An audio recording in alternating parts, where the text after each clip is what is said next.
Okay, everyone, I am live. How are we all doing on this fine Mother's Day weekend? And can everybody hear me okay?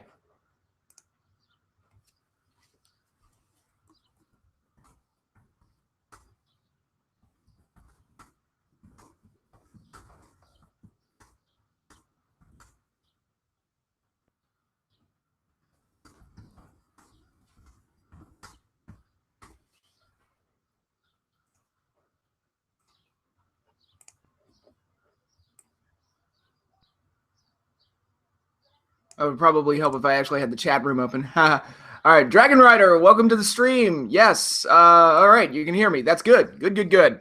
Okay, now before we get started, you all get to watch me drink this nasty protein drink.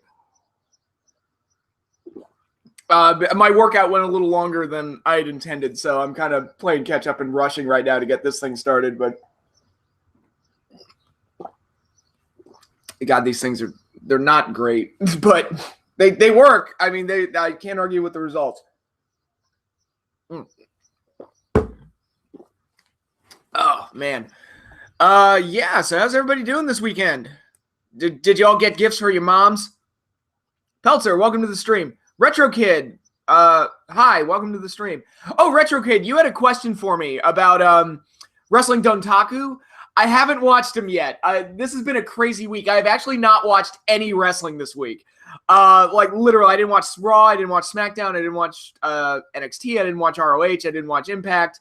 I haven't caught up on Wrestling Dontaku yet. I have not watched anything, and now I'm behind on Wrestling Dontaku, and ROH and New Japan's War of the Worlds tour has been happening, and those shows have been going up, so I'm like way behind. But when I get around to it, like Wrestling Dontaku is going to be my first priority when I play catch up. So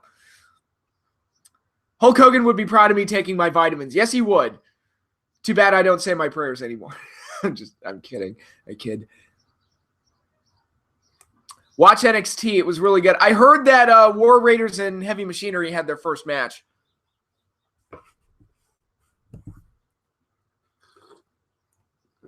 And I heard Tommaso Ciampa and Chris Hero had a pretty solid match too.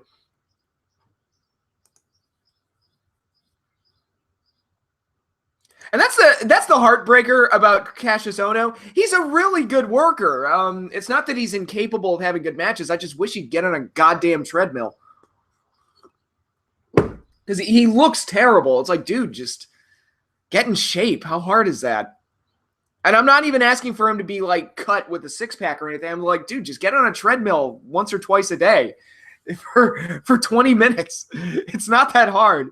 It's really not that hard, especially when you have access to the NXT like training facility or whatever that thing is. Morrow's commentary during Ciampa's match was great. Does Ciampa still not have a theme music? Because I love that he doesn't have a theme music.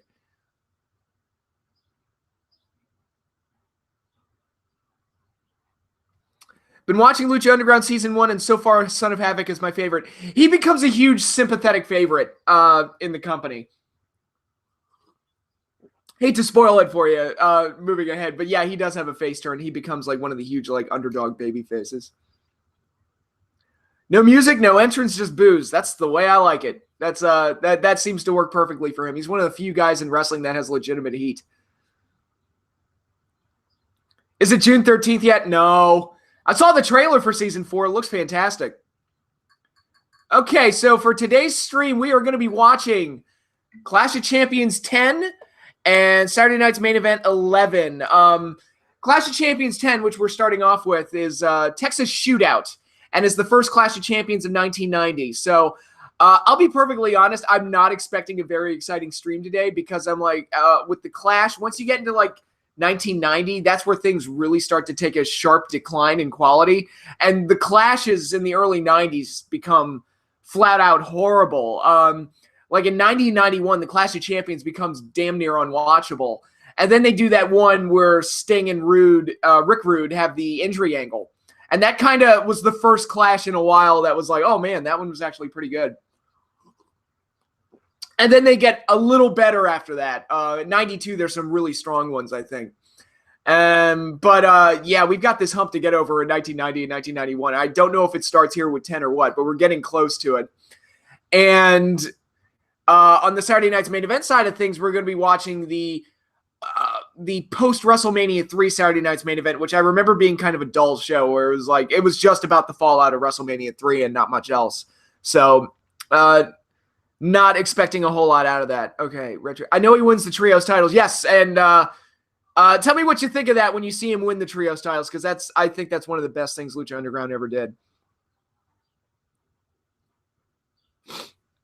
Got your tickets to NXT TakeOver Brooklyn 4. Good on you. That's cool. I wish I could go to that. Are they funny bad or car wreck bad? Oh, good question. Little of column A, little of column B. Some of it's funny, some of it is downright painful. Case in point, the Black Scorpion. Do you count that as bad funny or funny bad or awful bad? I don't know. I'll leave that up to you. So yeah, today's stream is a little dull. Not a whole lot happens on either side of the coin today, but maybe they'll surprise me. Who knows? I looked at the cards, and there's a lot of great tag teams featured. You got the Road Warriors, you got Steiner Brothers taking on Doom.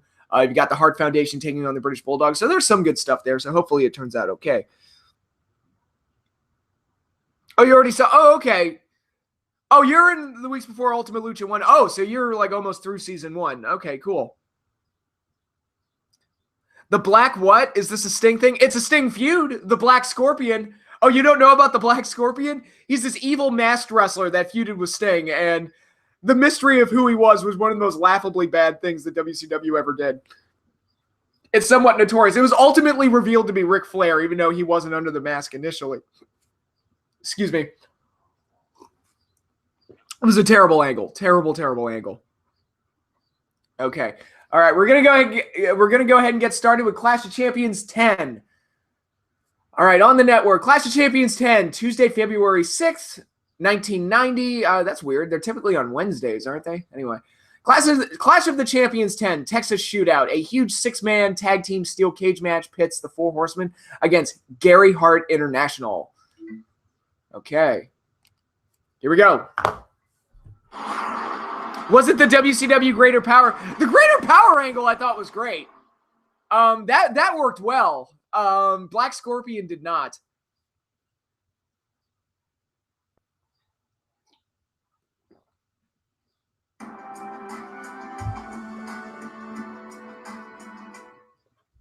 Texas Shootout sounds like it would be a Clint Eastwood movie. I mean, we all...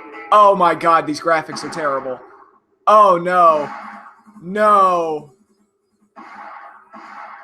These graphics are so bad. These are so bad. Who thought this was a good idea? And why are they killing all the wrestlers? Mood is dead. The Road Warriors are dead. Steiners are dead. Sting is dead. Wop, wop, wop. Wow. Everybody, and welcome to TBS and the Clash of Champions 10. We are live in Corpus Christi, Texas at the Coliseum. For the Texas Shootout, it's going to be a great program, ladies and gentlemen. The greatest wrestling fans in the world have jam-packed the Coliseum here in Corpus Christi. I'm Jim Ross, along with my sidekick, James E. Gabby Cornett. We're going to describe the action. I see you brought your girlfriend tonight, or was that the horse?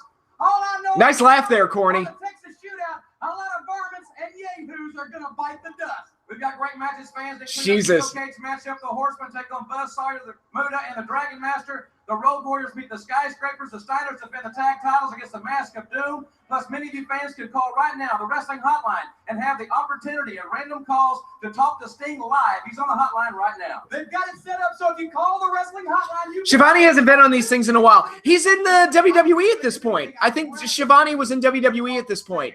He was, because he actually he called Royal Rumble 1990, and I believe, yeah, he was there until after Mania 6.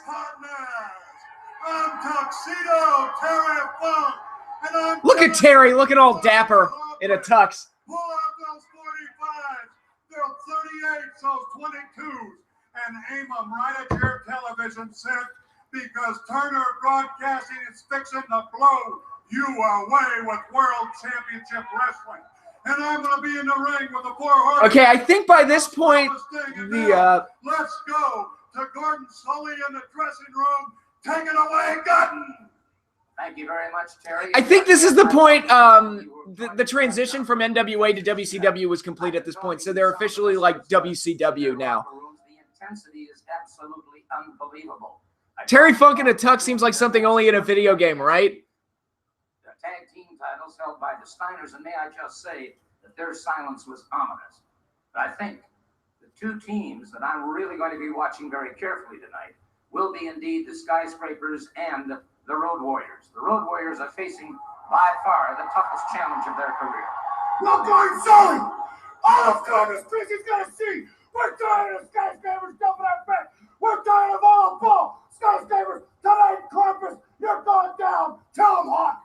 Corpus Christi! Oh, what a rush! What a rush for us! What a drag for you, Skyscrapers! Tell them, Gordon! Well, I'll tell you what, that action's upcoming. Now let's go back to Jim. Yeah, hopefully, I hope you guys enjoy the Road Warriors while you can, because they're not going to be lasting too much longer in these clashes.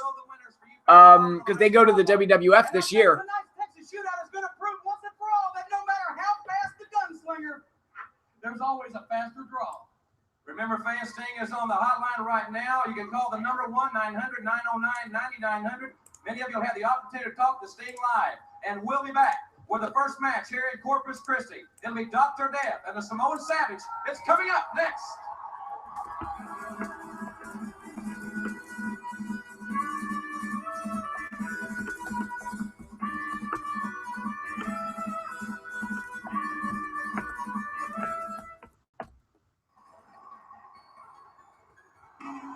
The Samoan Savage, that is Fatu. Big Kahuna, is that Oliver Humperdinck? Look at that face. He's so ugly when he gets up in the morning, he's got to ambush breakfast.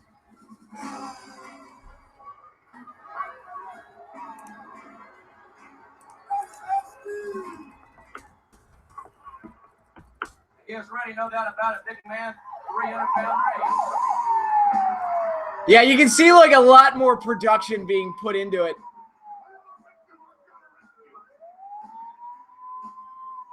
Okay.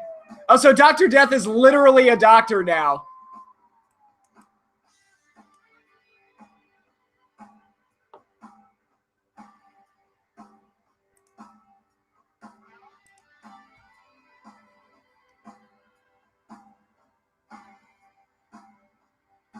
In Lucha Underground, isn't it great that they have a short weekly show that has meaningful matches and doesn't waste your time? Yeah, it feels great. That's one of the reasons I loved it.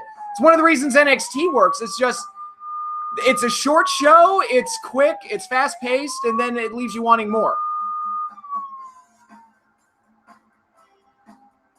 Yeah, the production is getting bigger and better, though. Like, if you see it, like, the closer we get to,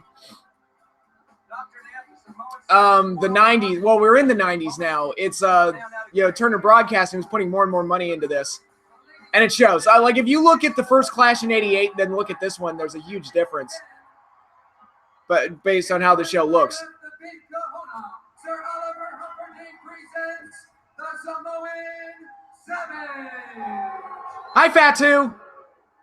Not quite Rikishi yet. From Oklahoma, Dr. Death, Steamboat. Dr. Death. One of the coolest names in pro wrestling. He's Samoan Savage. Dr. Death. Here on our first event here on the Clash of Champions 10. I'll tell you what, hey, that Dr. Death, he's taking off on the Samoan Savage right away, Jim. He's not waiting for that ambulance. He's not waiting for an ambush either. Dr. Death starting out very quickly, much to the chagrin of the Samoan Savage, who leaps to the outside. The storyline with Sexy Star and Pentagon Jr. seems pretty ironic nowadays, right? Right? Sure does.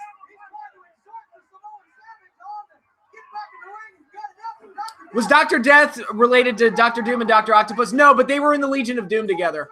Oh, wait, Legion of Doom was DC. Anyway, they were in some evil faction together. Drop-ins are welcome. And he's dropping in those big right hands now from the Samoan Savage. It is sold out to the rafters here in Corpus Christi, Texas. This crowd has welcomed the NWA and TBS with open arms here in this beautiful city. Dr. Death with those football tackles. Dr. Death is dominating the Samoan Savage. Oh! Not that I'm aware of, Corny. Not that I'm aware of. Dr. Death. Oh, big clothesline by the Savage. Not Randy Savage, but the Samoan Savage. Because racial sensitivity wasn't a thing back then. It's like prototype Umaga almost. We have really, as I said, been receiving spring the well here in the great state of Texas. Of course, this Thursday night, the NWA will be at the Bell County Exposition Center in Belton, Texas. I want to say hi to all the great people that work and are affiliated with Fort Hood. They'll be there. And the Sexy Star's all like, hey, don't hog all the fun and break of the arms. Yeah.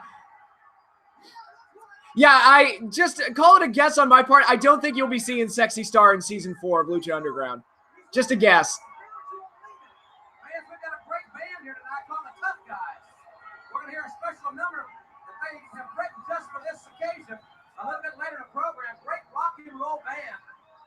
Wait a minute, Jim, down there at ringside, there's Woman. Woman has just made her way to ringside. Oh, there's Nancy. She said she was going to be here front row. She kept her word. Dr. Dan trying to recoup here on the outside. There you see Doug Dillinger, head of security for World Championship Wrestling. Oh. In Nitron's absence. I don't know the story behind that, but he is conspicuous all 7 feet of him not being here. You know, Want to hear a funny Roman Reigns joke? Sure. What did you think of Umaga when he first started? I thought he was a talented guy. I thought he was a talented worker. I thought the gimmick was a bit dated. It just felt like something out of the 1980s, and I didn't know how it would play for a then modern audience. But he got over, so I can't argue with it. And I thought he was good. So. Well, I don't agree with that at all. These are great wrestling. Well, okay, I take it back. They're not all rednecks. Some of them are our wonderful Spanish fans we have here. We got a lot of Spanish fans tonight. We have more, but the Border Patrol hired on extra help this week. That's very funny, and Dr. Ned doesn't think it's funny right now either because he's trying to find a way to get back to the vertical base. And Dick O'Hara knows this is the opportunity for his man here on this live national broadcast. All right, he's got a nerve hold on Dr. Death, but Dr. Death ain't going to stay down. Here he comes. Shoulder tackle. Power slam by the Savage. Perfectly executed by the Samoan Savage. Lateral press. He's on top, and he's got 2.5. Oh, gosh, that's close. He almost had him. He almost had Dr. Death. I've never seen Doc so stunned by a blow like that. Vince is supposedly going to book Roman like how Daniel Bryan was booked around Mania 30. Yeah, I totally buy Roman Reigns as the guy being held down by management. Totally believable. She said she would be right here, and she certainly is that. Dr. Death really reaching down now. This crowd really terrible. It's going to be a great program, fans. We are coming to you live from Corpus Christi, Texas. We're at the Clash of Champions 10. These people can't cheer Dr. Death on. He doesn't understand English hardly, much less Spanish. Williams trying to go over for the sunset flip. Sunset flip. Oh, Savage gets a shot in. But Dr. Death, he's okay. Clothesline. Williams let adrenaline flowing. Great clothesline there. Goes to the ride. Missed with the elbow. And the Samoan on top. Here we go. 1, 2. You were there for WrestleMania 30. What was that crowd like when the streak ended? I'd be fascinated. Because that's one thing I would have loved to have been there for, and I would have totally been an asshole about it. I would have been running up and down the aisles going, yes, yes, the streak is over. Yes, yes. I would have been a dick about it.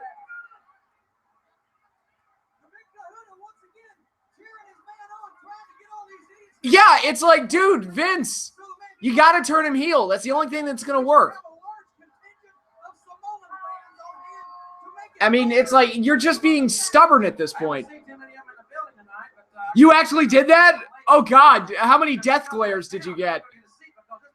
How many shut the fuck ups did you get?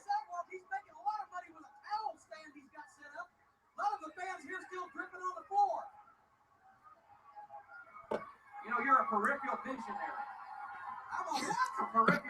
A peripheral visionary. That's... You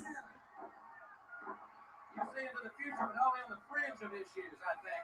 And the Samoan, I like the fringe benefits. Did you hear about what they did with Roman on Raw? No, I only know they did the Money in the Bank. Ooh, Humperdinck getting a shot in. I only heard they did Money in the Bank qualifiers. I don't know about what they did with Roman. Clash of Champions 10. Referee Mike Atkins will exercise a 10 count. If Williams is not back in the ring at 10, oh, man. Williams will be counted out, but the count does not continue, fans, when a man like the Samoan Savage is interfering. That's right, the man has to give his opponent a clear entry into the ring for the count to continue.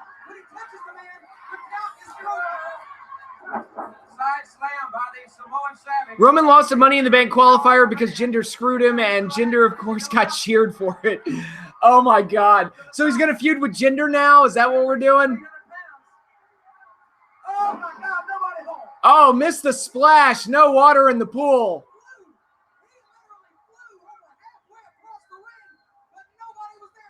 Oh, big mule kick by Dr. Death. And another to the solar plexus, right hand to the side of the head. And now Williams is fired up. The momentum squarely back to the corner of Dr. Death. Okay, the ropes are making these weird, like, crunch noises whenever they hit them. It's really strange. Gorilla press slam, Dr. Death. What's he going to do with him? Slams him down.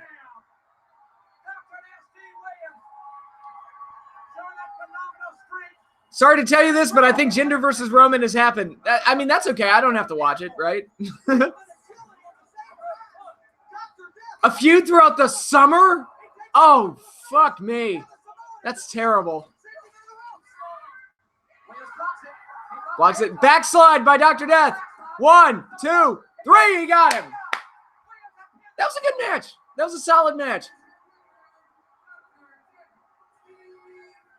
I enjoyed that. That was a good, solid match.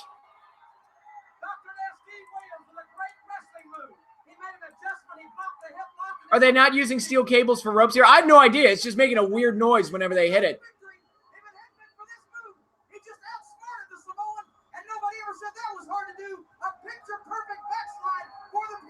And fans, we'll be back. Terry Funk interviews the Horseman next. Money in the Bank is in Chicago. Can you imagine the crowd during a Jinder Roman match? Oh, God. Okay, there's still signs of NWA here, so we're not fully transitioned to WCW yet.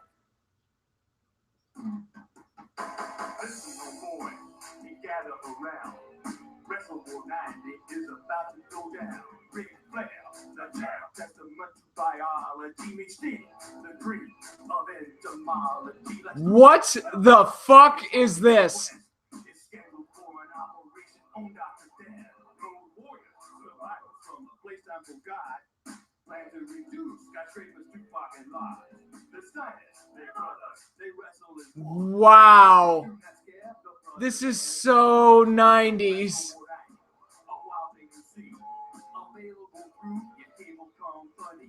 Wow. No. No. No. No. Stop. No, stop. Stop. No, it's over. Okay, thank God. Wow, that was a bad commercial. I'm gonna say one thing right now, that there's two things that's gonna Jinder versus Roman, hashtag bathroom and snack break. Yep. 90. One of them is world champion. You and your dad did it. Oh, you did the yes thing through the crowd after Taker lost and nobody threatened to kill you? Okay. When does Harlem Heat come in? I want to say 92, 93. I know they're there in 93.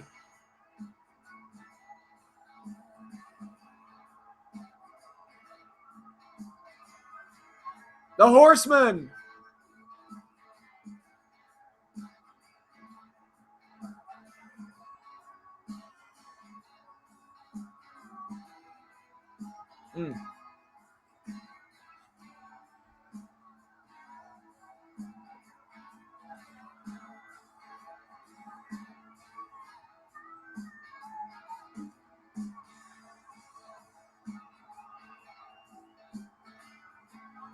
Yeah, it's so weird seeing Sting in the Four Horsemen. That doesn't feel right.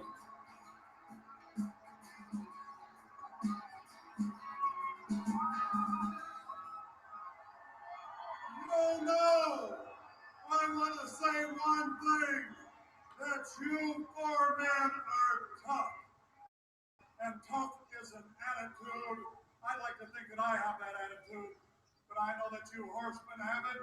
I know that you have it. Only answer your question. You want to do something and hang on that microphone, or you want me to hang on to it? Let me just say one thing, Terry. When we have an opportunity. Was it any weirder than Sting in the NWO? I mean, that was another weird one.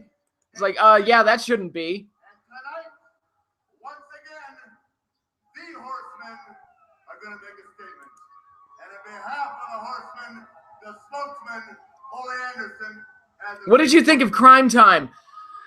They got over, and I don't understand how. Like, I didn't get the gimmick. I didn't think they were that good workers. But they got over, so credit to them. But I just didn't get it because, like, the whole presentation was, it felt like how 8-year-old white kids who have never met a black person in their life view black people. It's like, oh, they're funny and cool because they dance and they steal stuff.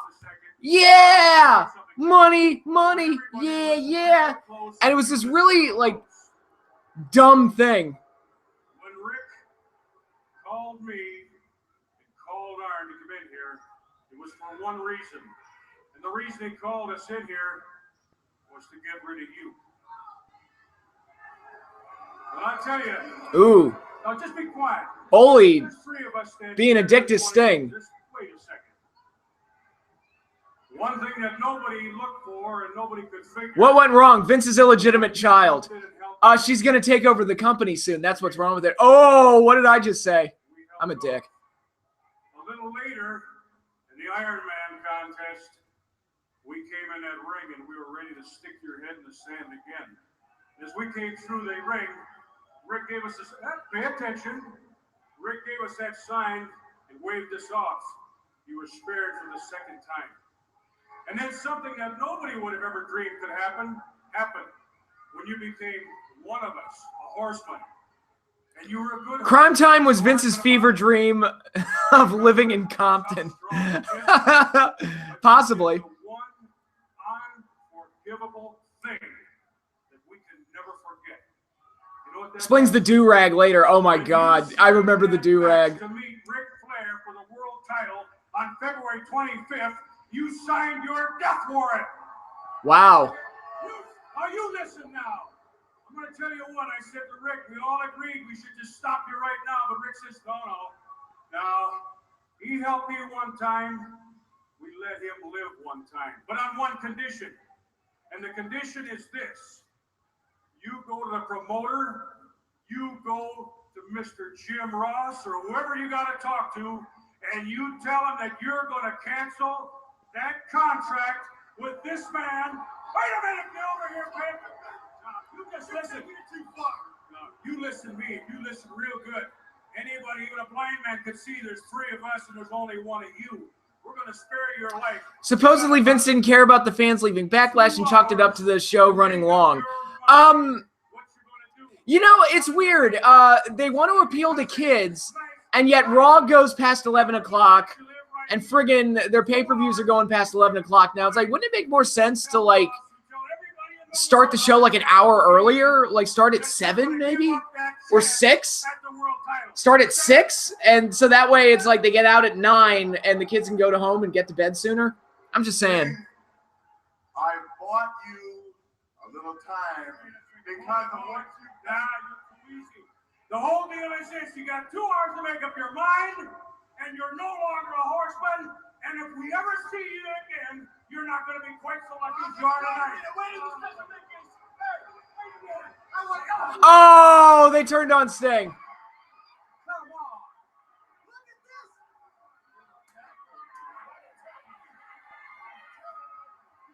I tried to tell you.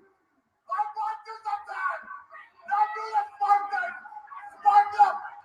Get out of this business. Get rid of that contract. People who were next to us at WrestleMania 30 said during Taker's entrance that the streak will never die. Ha ha ha. Knock on wood. This is pathetic. Absolutely pathetic. Well, yeah, you're a big chance. Fans, we'll be right back. This continues live. Don't go away. We'll be right back. Poor Sting. Poor Sting gets turned on by Ric Flair for the first of like 97 times.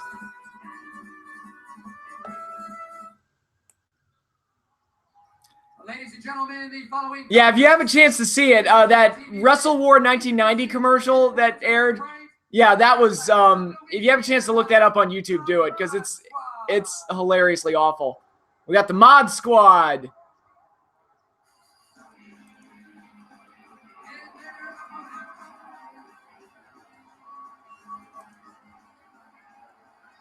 Flying Brian and the Z-Man, Tom Zank.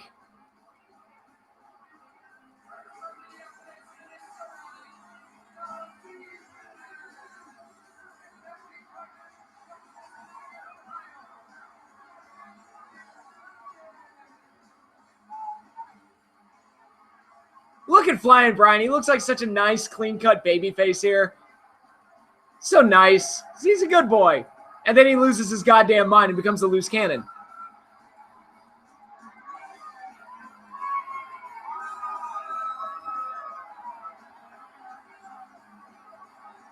Also, I want to thank you for continuing my arguments that I mentioned last stream about Randy and his indie wrestling comments during your Backlash review. No problem. I mean, it's worth calling out. It's like he criticizes indie wrestling, and his criticisms are valid, except for the fact it's like, yeah, but dude, your matches suck. So who are you to talk? I mean, you're not like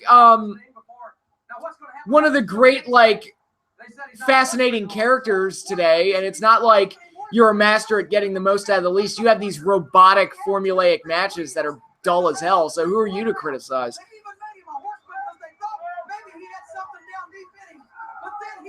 Flying Brian would never force anyone to be a servant in 1997, right?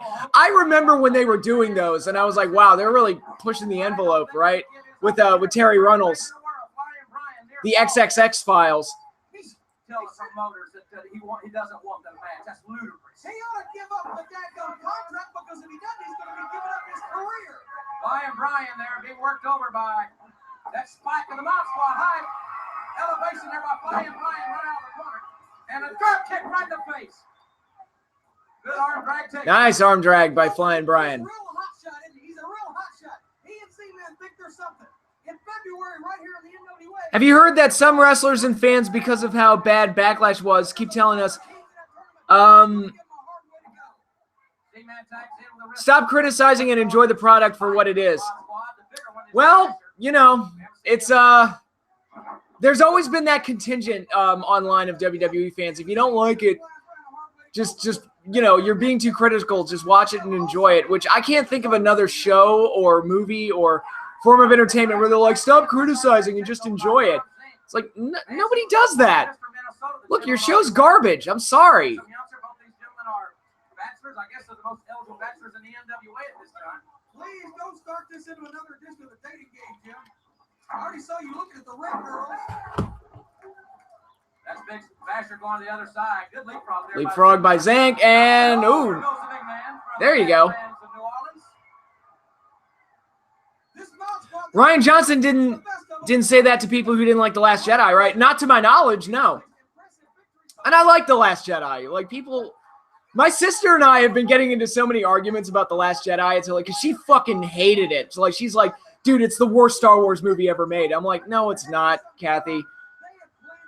No, it's really not. I lived through the goddamn prequels, and I also lived through the Ewok movies. Trust me, it can get so much worse than The Last Jedi. I'm not saying The Last Jedi was perfect, but I enjoyed it more than... I enjoyed it more than The Force Awakens, and I liked it. I definitely liked it more than the prequels.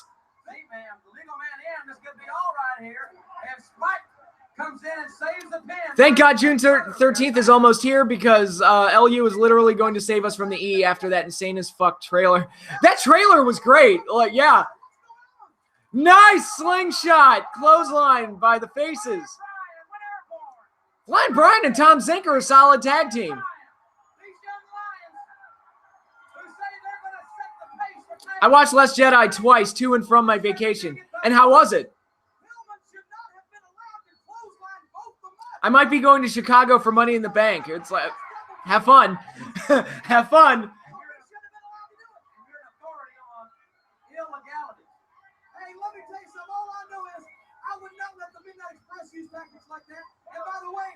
You can find, yes, the trailer for season 4 of Lucha Underground you can find on YouTube.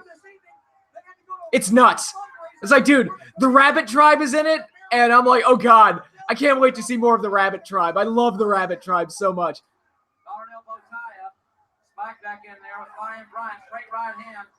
Tickets for All In are on sale tomorrow. I wish I could go. God, I would love to go to that event. I really would, but I can't. I mean, actually, it's happening. I believe I'm going to a wedding. If I'm not mistaken. Oh, missed that spin kick.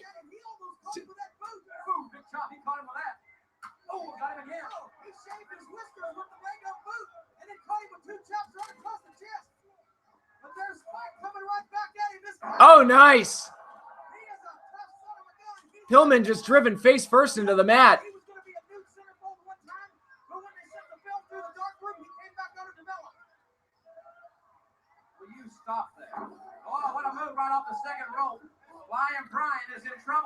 Yeah, I think with All In, I think I'm going to a wedding like the weekend that show happens, so I'm not going to be able to go. Did you hear about Son of Havoc saying he's all in? I didn't hear Son of Havoc, but that's cool that they got him. I know Okada's going to be there, which has got me happy. I love my boy Okada.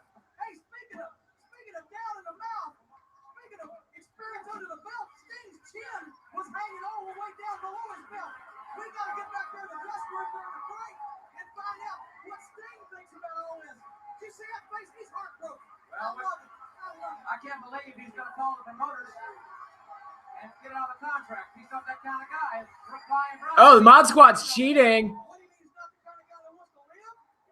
Okada versus Prime HBK. Who wins? Okada, because he doesn't lose to anybody. Actually, it's the battle of the two guys that don't lay down for anybody.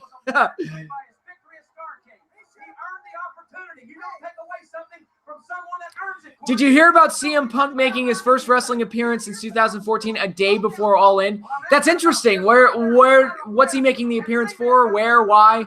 What's it for?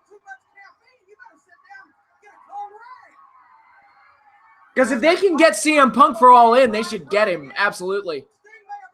That might guarantee a sellout. Lateral press, 1, 2, and Pillman kicked out. Oh, this kid will not quit. He will not quit. There's no doubt about it. Just while we're on the subject, you think that Sting would be the first guy the Horsemen have loved? No, they've done it to everybody. Parking lots, back alleys, wrestling rings, anywhere. The Horsemen will hurt you if they say they're going to hurt you. Pro Wrestling Tees store appearance. Oh, okay. But the Horsemen say something you can bank on. It's going to happen. Meet and greet. Yeah, CM Punk is one of the guys. I love him, but I would not want to meet him because he strikes me as kind of a dick. Like, he strikes me as a guy that would be a dick in person. Great special teams performer, lateral press. Brian's great cardiovascular conditioning, preventing the pinfall there. There's another guy with guts. And you know what a guy with guts gets? He gets his you-know-what kick. Just like the Mod Squad are doing the Flying Brian, just like the Horsemen did. CM Punk could show up at All In, stand on the stage, and wave, and they'll sell out. Pretty much. I met Punk for an autograph signing in 2007. How was he? Reverse chinlock applied. There you see Man exhorting his partner on. Reverse chinlock, the big guy leaning on him. Trying to take I would meet him as long as he gets me within arm's reach of his wife. Yeah, I've heard she doesn't like to be I've heard she doesn't like to be touched by the fans. You know, a lot of women will put their arms around you or like let you put your arm around them for a picture or something. But I hear AJ doesn't like to be touched.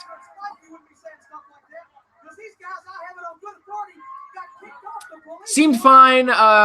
I was a bit shy, so I just told him I loved him in ROH. Okay.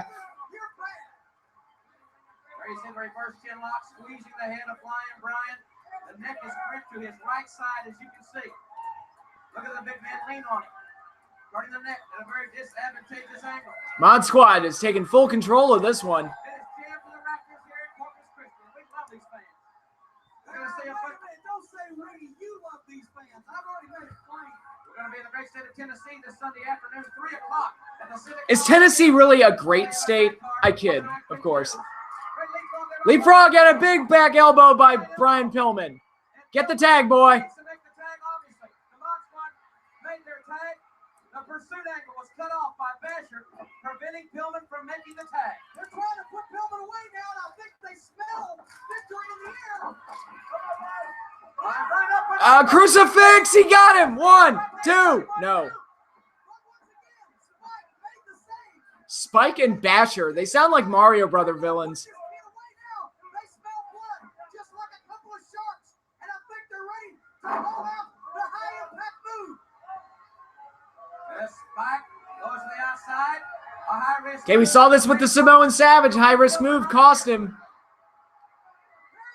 Big elbow. Missed the top rope elbow drop. Brian Pillman has a chance to tag in Zank. Gets the tag. Here comes the Z-Man. Z-Man, the big right hand.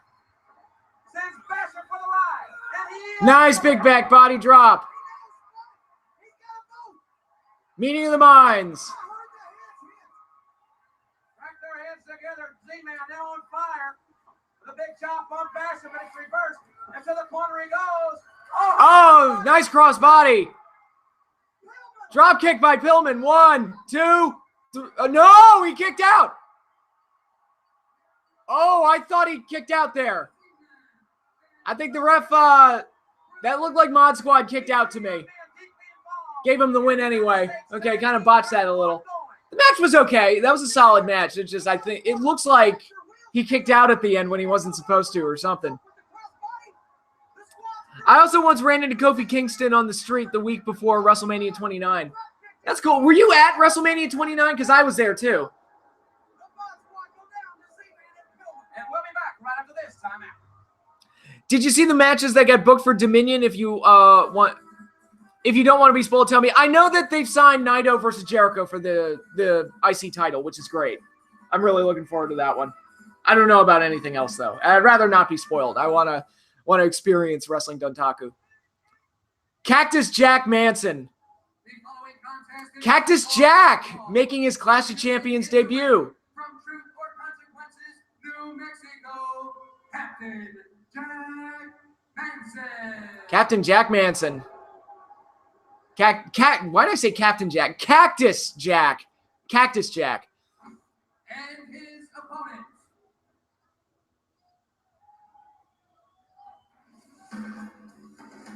Ladies and gentlemen, from Mexico City, Mil Masca. Oh, God. This is the match. Yeah. Foley talked about this match in his book, and he, like many other people, did not enjoy working with Mil Mascaras because he's a very, very, very selfish worker. He does not like to sell for guys, does not like to take moves from guys. a movie star there. He likes to be the star. Last couple of decades, in front of some of the biggest crowds in our nation and around our world. We're happy to have him from Mexico City here against Cactus Jack. Yeah, and poor Cactus gets eaten alive here. Like you said, he's made dozens of movies in Mexico. Speaking of guys who won't lay down for anybody, yeah. Fucking Mil Mascaras. I've heard horror stories about the shit that he pulls. The funniest one is Royal Rumble 97, where he refused to be thrown out of the ring, and it's like, Mil, you can't win the Royal Rumble because this is a one-off appearance, so how are we going to do this? So what he did was he climbed to the top rope and did a plancha outside the ring and eliminated himself. So it's like he would rather look stupid and like a fucking idiot than he would like actually getting eliminated and beat by somebody. Did you know that Mil Mascaras is Alberto El Patron's uncle? I did know that. Yep. Dr. Wagner Jr. apparently hates doing jobs too. I've seen him do jobs though. It's like Mil Mascaras.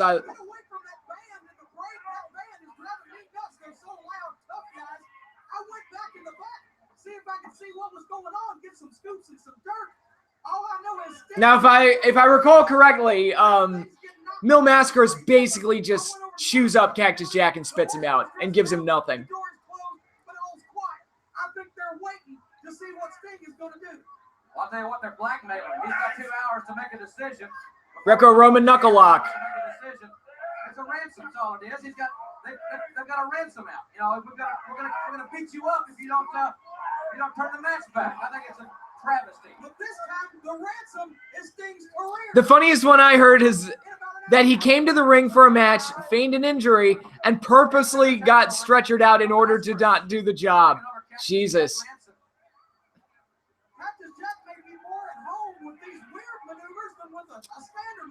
Yeah, for Dominion this year, all I know about is Naito versus Jericho, and I'm really excited for that match.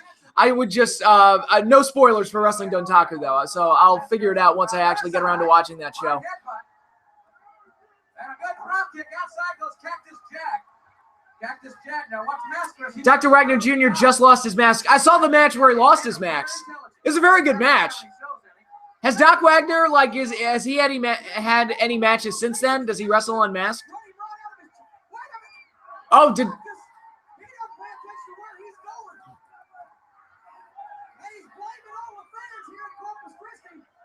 Cactus just fell backwards on a chair. The breakfast room at a honeymoon hotel isn't as vacant as Cactus Jack's head. He is an idiot. Hey, I wouldn't say he's an idiot. I'd say he's unorthodox. I'd say he's strange. I'd say Doc Wagner Jr. is sold for Mascarita, Sagrada, and Lucha Underground. That automatically makes him better than Mil. Yes. I've never seen Mil Mascaras. All the times I've watched him, I've never seen him help make an opponent look good. Cactus Jack's back him in the corner. The cheap shot, the elbow right to the head. Cactus is getting shots in and he won't sell for him. Cactus is stagnant. He looks a little more goofy than usual. Mascara's now looking for all this crowd support. Do you want to know the amazing main event in place? No, because I don't know the result of Okada Tanahashi, so I'm assuming it's a title match. So I'd rather keep that under wraps until I get around to watching Wrestling Dontaku. Also, Ray is booked to appear. That's cool. That's cool. Mankind versus Taker. Hell in a Cell turns 20 next month. I actually just rewatched that a couple weeks ago. That is, speaking of Cactus Jack, Mick Foley. Cactus Jack, as we have said, is a double tough individual. Takes a lot of chances, and he's been fought in a lot of big collisions. He has a very, very high threshold of pain and takes a lot of chances in the ring. And there's a cheap shot downstairs, a kick right to the midsection. Oh my God, Mil's selling for him. He's kind of sort of selling. Best win-loss record in NWA. You know why I think that is, Jim? He's just like a guy like Dr. Death. He needs guidance. He has all the skills and all the ability. Cactus Jack just needs somebody to tell him which direction to go in. Right now, Mascara's out on the floor. Hey, Cactus Jack could be setting up for that big elbow. We've seen him do it before. The elbow right off the apron of the ring. He's setting up. Oh, he's going to do... Yeah, Mil just pops right back up. Drop kick. Oh!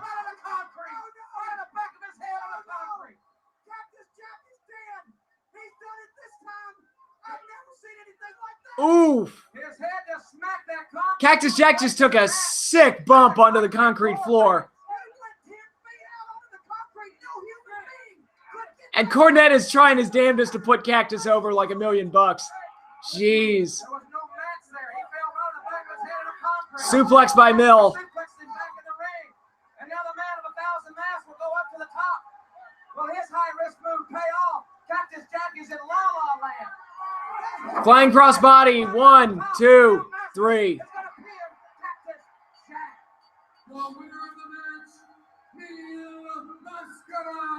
Yeah, if you want to hear a funny Mil Mascara story, listen to Chris Jericho's shoot on him on like a podcast with Conan. It's like that's Jericho had the unfortunate pleasure of having to work with Mil in Japan, and yeah. Apparently he did the lion salt during a match, and Mil like dressed him down. It was like, why you do move? Nobody do move. Only me do moves. Only I do move. Make a date with me, Missy Hyatt, right here on TBS for the Main Event Wrestling. it'll be the best one yet because I'm Jim Ross's new co-host. Now at 6:05 this Sunday night on TBS, the Superstation. Now don't keep me waiting.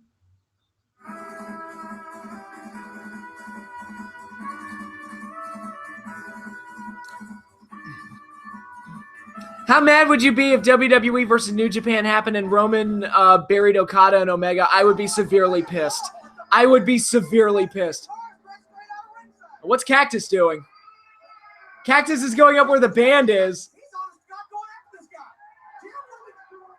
Uh-oh, that big drummer right there, that's Wolf. Oh, he knocked his head off. Uh-oh. Wait a minute. Uh-oh. Oh, this is, that's Van Hammer, right? This is the start of the Cactus Jack Van Hammer feud. Oh, man.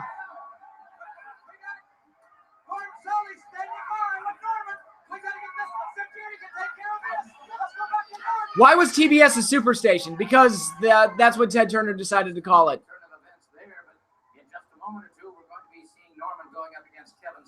Foley is a god. He did shit no normal human would take. Yeah, that's... Anywhere at all. Jericho beats Naito. He'll be a 10-time Intercontinental Champion, technically. Yeah. I mean, 2 different Intercontinental titles, but yeah. You should do all commentary from now on with that Mill voice. That's how Jericho imitated him. Why you do moves? Only I do moves. What are you doing? I'm star. You not star. I star. Maybe if I get him, we're a 3 count. 1, 2, 3, Gordon Soley. I'll get 3 hot dogs. Do that too. I hope you're not taking this situation at all lightly. This is a very serious affair, and Kevin Sullivan is a master of deceit. You know, he's a crazy guy. He's a nut. He's crazy in the head. He's like a little rat. Always coming after me like a little rat. Well, I'm going to get the rat tonight. What's funny, all my impressions are taken from somebody else, like the Jim Cornette voice. That's just me imitating Bruce Pritchard imitating Jim Cornette. Goddamn, you son of a bitch! I'll kill you, you motherfucker!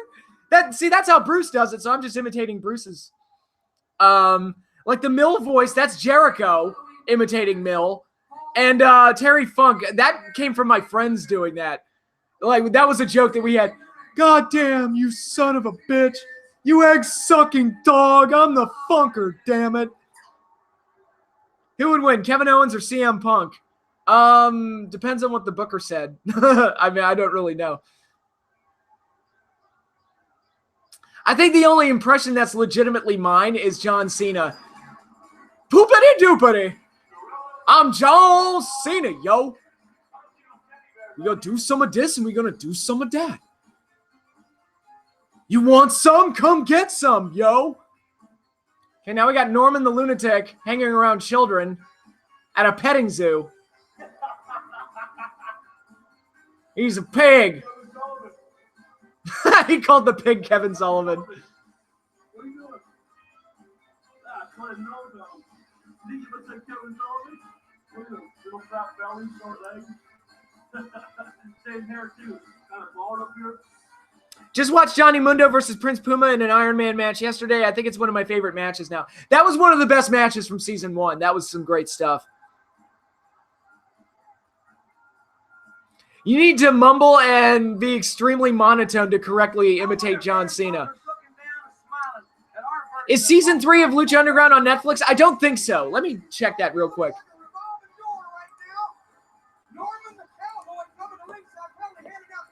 Let's see. I'm pulling up my Netflix right now.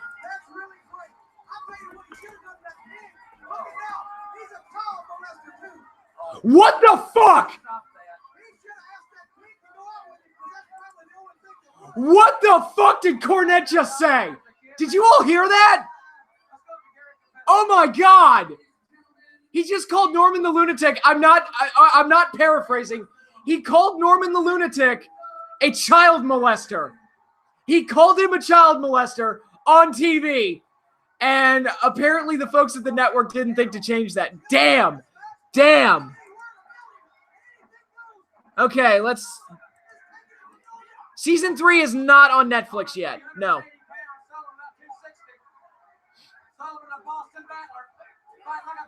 Oh, and supposedly the Cena Nikki split was just for Total Bellas. For all two people to, oh my God, seriously? They did that for a reality show? That's lame. They did not censor it, no. He just straight up called him a child molester. I'm like, Jesus, corny. That escalated quickly. Sunset flip and Norman, oh, drops down.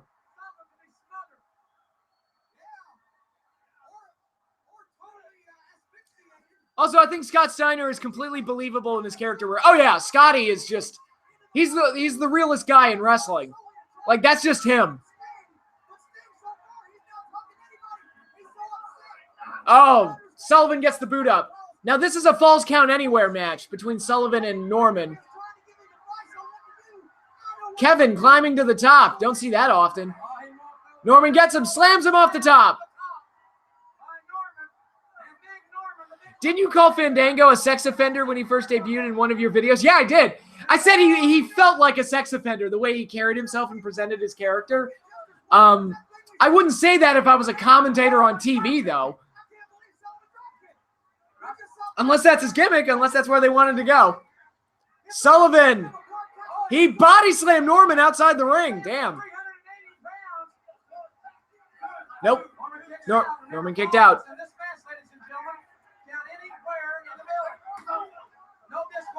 Goddamn, Kenny Omega put over a 6-year-old girl, that motherfucker. Expose the business. What went wrong, Fandango? What went wrong with him was that the Fandango like theme song dance got over, and then they decided to stop trying. Please do not take any clothes off Norman the Lunatic. Please don't. No, just leave it all on.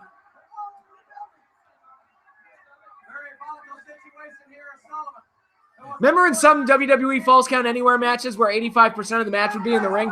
Ooh. 1, 2, no. Norman kicked out.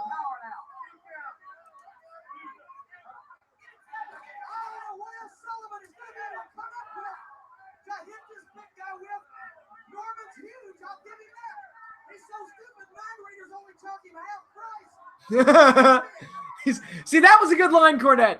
Norman is so stupid, mind readers only charge him half price.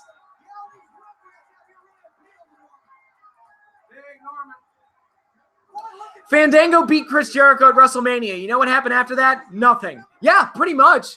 It's like he beat Jericho at Mania and then nothing happened.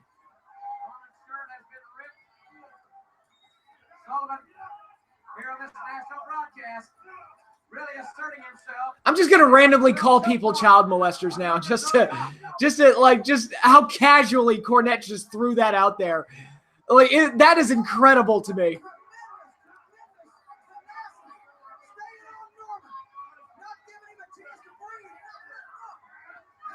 Sullivan looks like he's in decent shape here. He looks like he actually looks good.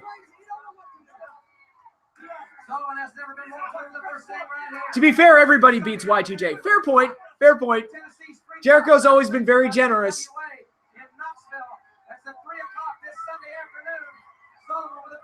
Call someone that outside an elementary school. Just, yeah, walk up to an elementary school, just say, you're a child molester, then just walk away and just watch the shit show from afar. You're a molester.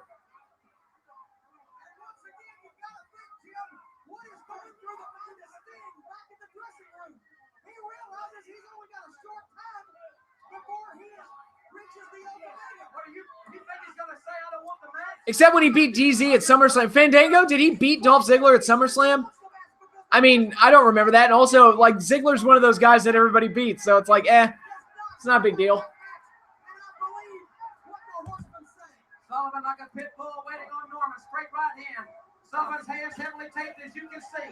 They are weapons, no doubt about it. He was a 4-time amateur state champion at 4 different weights in Massachusetts. So come on, Norman. A great amateur background. But this match is not conducive to great amateur style. It is a street fight environment where falls count anywhere in the facility. They can go up in the bleachers. It makes no difference. Jim, I just got a note. I'd asked Gordon Soley to try to talk to Sting. Soley tells me he almost had an interview with Sting. I just noticed this. Norman's wearing mismatched shoes. He's wearing a white shoe and a black wrestling boot. Norman out of the headbutt. And now Kevin Sullivan is in. I like Norman the Lunatic. I like that character. He's a total goofball babyface. I liked him. Sullivan knocked outside. Jericho beat Dolph Ziggler at SummerSlam. Oh, so yeah. Okay. I like how New Japan handles old experienced talent and young lions. Yeah, they don't they'll use the older guys, but they use them to help to get the young guys over, like Liger and Nagata and those type of guys. They're not what they used to be. They aren't as good as they used to be, so they're booked in a way where they're not. Oh, back body drop. They're fighting up the rampway now. Ooh. I don't know how far our cameras can go. Did you ever hear the scrap plan for Ambrose's main roster debut? I did not. What is this plan that involved AJ Lee? I don't know about it. But yeah, going back to New Japan, they use the older guys, but in a way to put people over. They don't treat them as if they're as good as they always were. There are some exceptions like Suzuki, but Suzuki's still great. So, you know, it's like, yeah, he's going to be in a big spot because Suzuki's still awesome. They're backstage now. They're in the women's restroom. Oh, for heaven's sakes. Kevin Sullivan is hiding in the women's restroom. Norman just went in after him. No, I can't get him. Oh, run. They're fighting. They're still fighting inside the women's restroom, but we can't see it.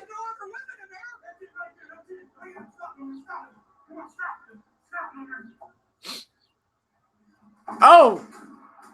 Kevin Sullivan comes out and just pratfalls. Oh, okay. Norman has a toilet seat in his hand. Apparently the pinfall happened behind a closed door and we didn't see it. That sucks. That's kind of lame. Would it kill you to just show us the pin? Oh well. Supposedly, Brian would have AJ Lee sent to a nut house, and when she came back, she'd bring her new friend Ambrose with her. That's actually not a terrible idea. That's actually not a bad idea. I kind of wish they did that now, but then we wouldn't have gotten the Shield, so, you know.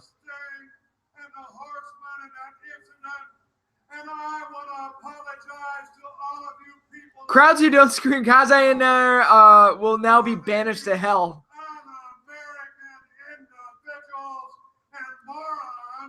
That did not have the guts to come in the ring and help Tuxedo Terry. Now, there Tuxedo is Terry. a certain individual that I know that might have had the guts to do so. Somebody with arms bigger than you with those buggy whips out there. Somebody with more brains than you moron. I'm talking about the 4-time United States champion, the man, the one and only, Tomo Packard. Lex Luger. Can I get Terry Funk as my interviewer? God, that's terrific.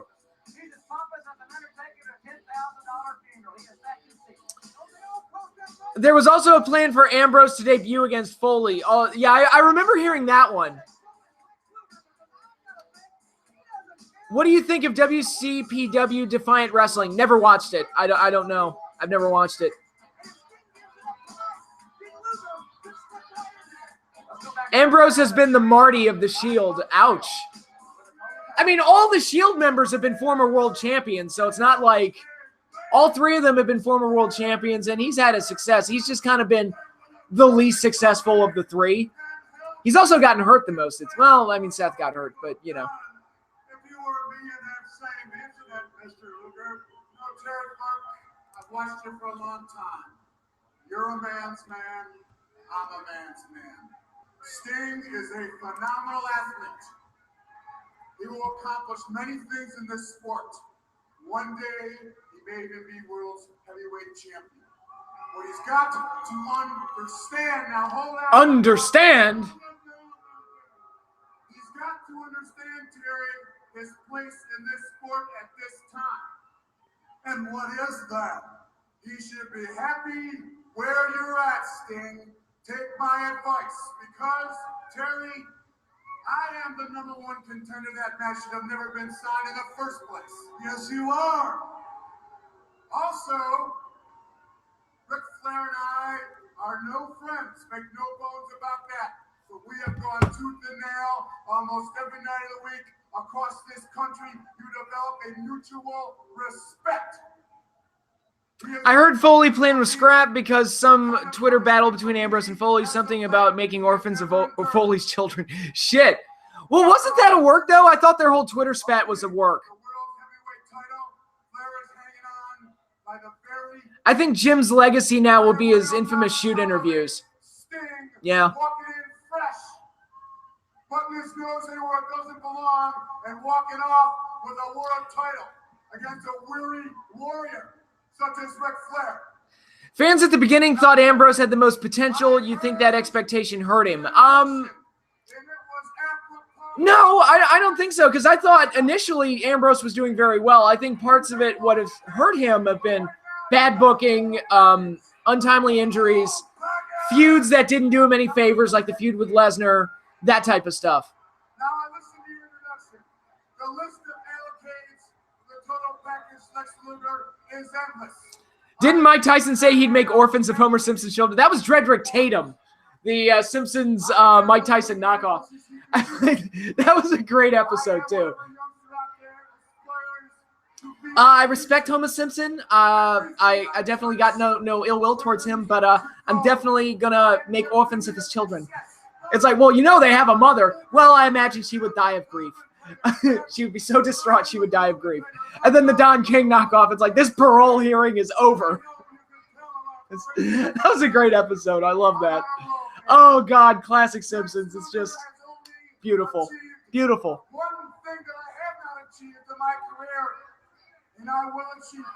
One thing I don't think, everything I have wanted to attain has been mine.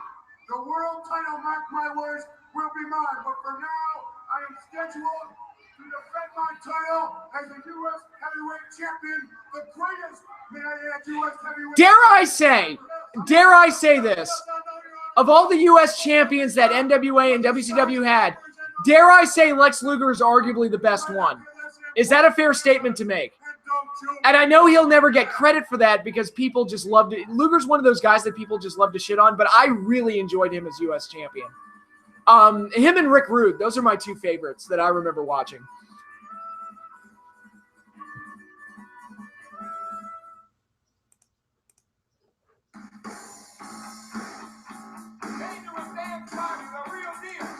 The Skyscrapers! Oh my God, who's that redheaded guy with Dan Spivey? There's this really weird-looking red-haired guy who's tall. Who is that paired up with Dan Spivey? I'm with you on that one. Big fan of Luger. Yep. Yeah, there's this weird-looking Texas kid with red hair and a stupid-looking mullet. God, he's tall, though.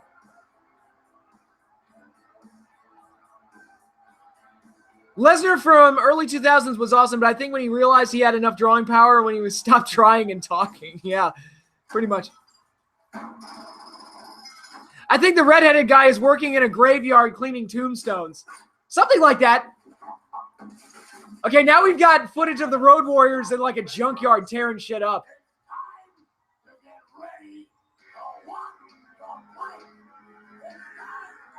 All right. Iron Man! Look how much better it is that we get the fucking song with the Road Warriors.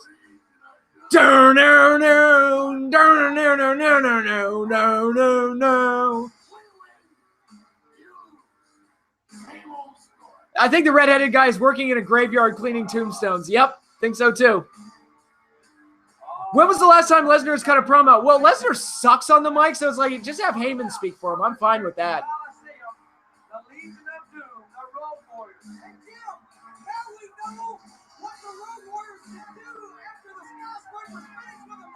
No. They don't look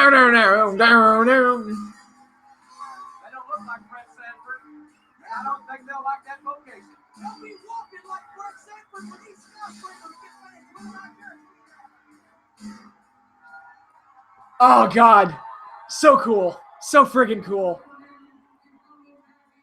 Now, for those of you who didn't catch my joke, the redheaded guy that's tagging with Dan Spivey here as part of the Skyscrapers, that is a very young and green Mark Calloway, known to wrestling fans all over the world as The Undertaker. So we are seeing a very young Undertaker here, which is a surprise to me because when I looked at the card, I saw Skyscrapers. I thought, oh, it's Sid. It's still Sid. I'm like, oh, wait, Sid was probably gone at this point. So no, it's we've got The Undertaker here on the Clash of Champions. I remember when I saw Ozzy Osbourne live and he played Iron Man. You lucky son of a bitch. That sounds amazing. Did you hear about his run as IWGP Heavyweight Champion? Yes, I did.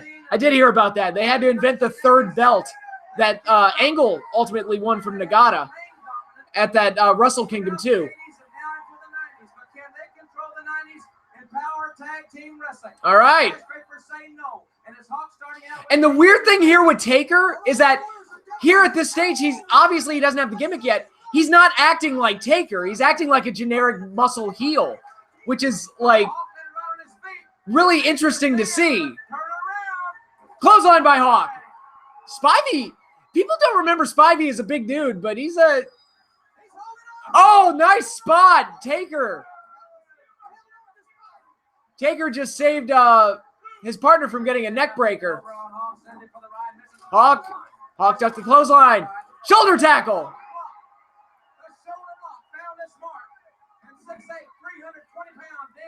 I've never seen Mean Mark Callis, and part of me doesn't want to. I mean, Taker was green as goose shit at this point in his career, but it's fascinating to go back and watch. It's like, oh, this is what he was like before he got the gimmick.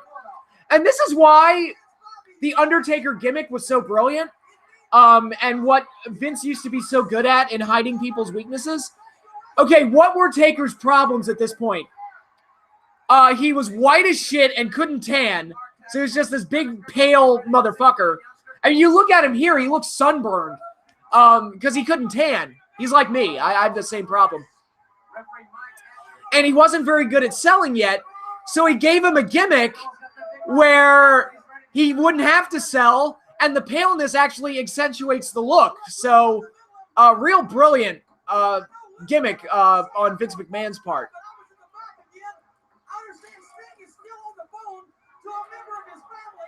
Now you got The Undertaker going up against Animal. Animal won't go down. Undertaker wailing on Animal now. Drop down by Animal. Leapfrog by Animal. Drop down. Leapfrog. Oh, Taker missed a flying... He missed a flying tackle. Big clothesline by Animal.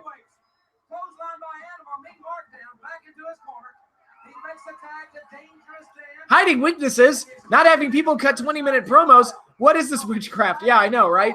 It's crazy. Absolutely crazy. Forces Spivey back to the corner. Gets him with a big tuck. Who's an awesome crowd going up here? Irish whipping big time. Oh, Hawk goes corner or shoulder first into the corner.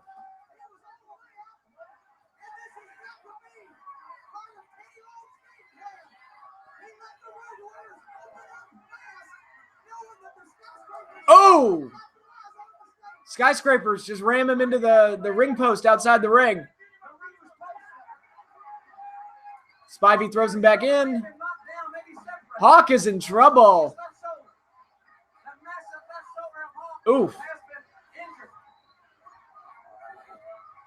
Oh!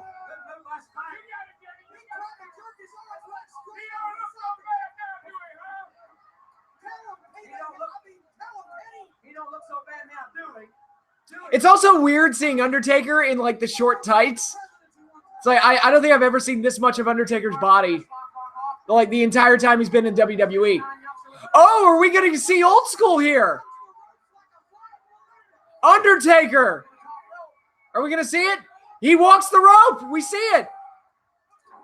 Didn't look clean. Didn't look quite like Taker, but interesting that we got it here at this early stage of his career. 6'9", 315, the way he moves. Were you watching NWA WCW at the time? Did you recognize Undertaker when you first saw him? I was not watching at the time, so I wouldn't have recognized Taker. Now, what I do remember is watching Suburban Commando. And when I saw that movie and I saw one of the bounty hunters attacking Hulk Hogan's character was The Undertaker, I was like, hey, that's Undertaker. This week we get a green as goose shit Taker. Next week we luck out and get Terrorizing. Yeah. Actually, you know what? Taker doesn't look so bad here. He looks more polished than you would expect.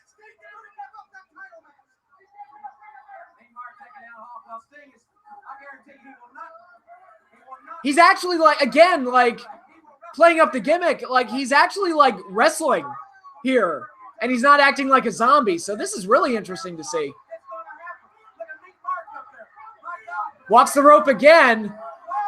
But Hawk flings him off.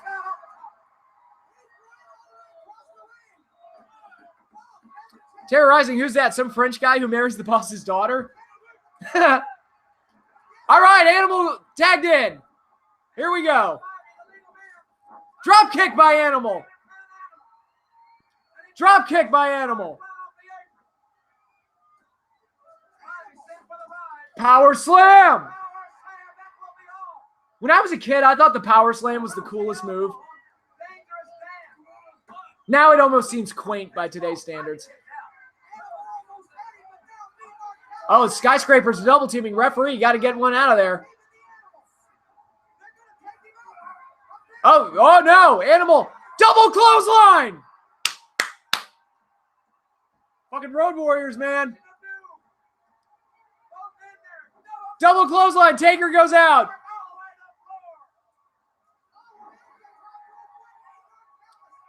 They got Dan Spivey all alone. Doomsday! Doomsday device! What's this? Taker's got a chair. Taker's got a chair and comes off the top. Animal just got hit with a chair off the top by Taker. Paul Ellering attacks Teddy Long. And we've got a Pier 6 brawl going right now.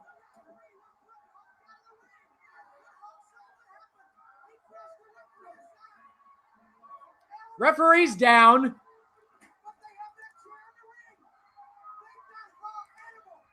Oh no, Spike pile driver. They missed the chair.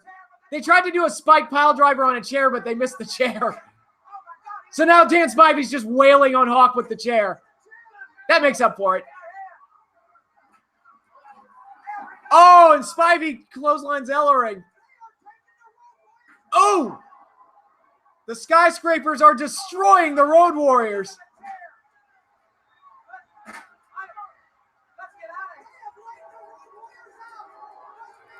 The Skyscrapers have left the Road Warriors laying. I want to see a future pay-per-view match between these two. Funny how that stuff works. Who would win, Bobby Roode or Ric Flair in his prime? Probably Flair, I would imagine. Remember when power bombs would get 3 counts most of the time? Yeah, back in the day. That's what it's all about. The bomb. The bomb drops on the Steiner Brothers in the clash. The turtles come to do. Joseph Strickland, welcome to the stream. I hope I'm not too late. What did I miss? We are almost through Clash of Champions. I believe there's only 2 matches left. We just had Road Warriors versus Skyscrapers in a barn burner. And now I've got the Steiner Brothers versus Doom for the in a NWA tag titles versus mask match.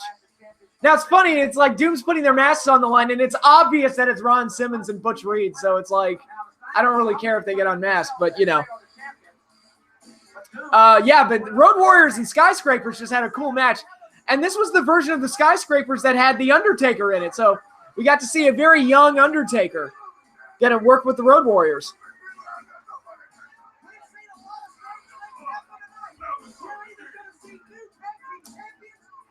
I love how many tag teams NWA/WCW has the hair. Yeah, I know. It's just, So many great tag teams, and today it's just Rick and Scott, the Steiner brothers.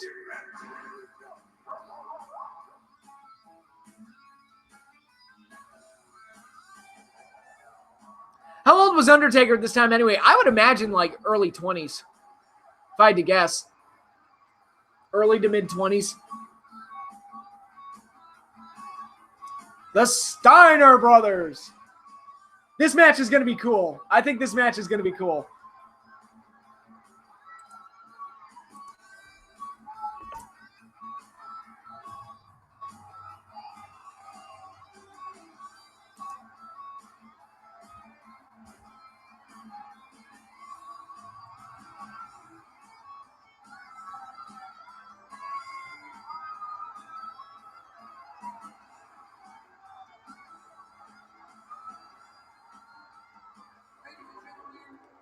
The following contest is for the World Tag Team Championship.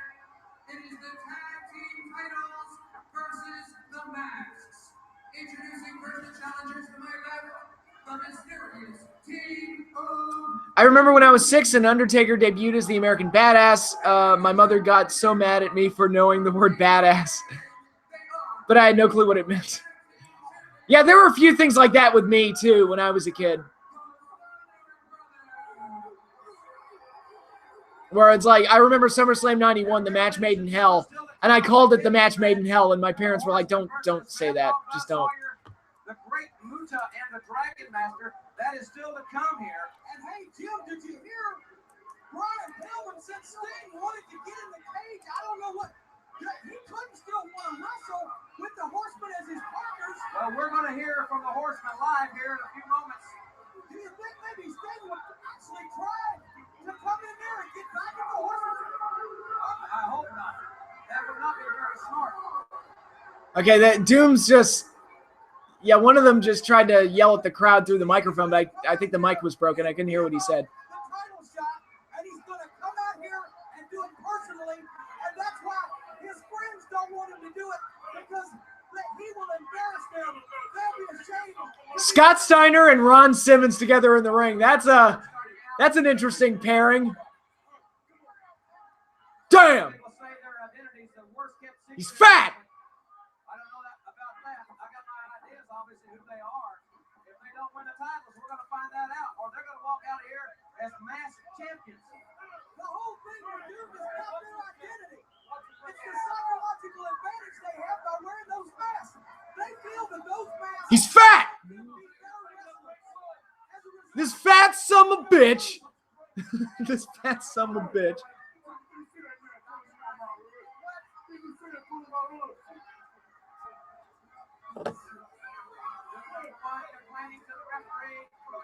That is, mask was pulled. Side headlock by Doom on Scotty Steiner. God, I can't get over the sound that the ropes make when they hit him. Leapfrog and a power slam by Scotty. Yeah.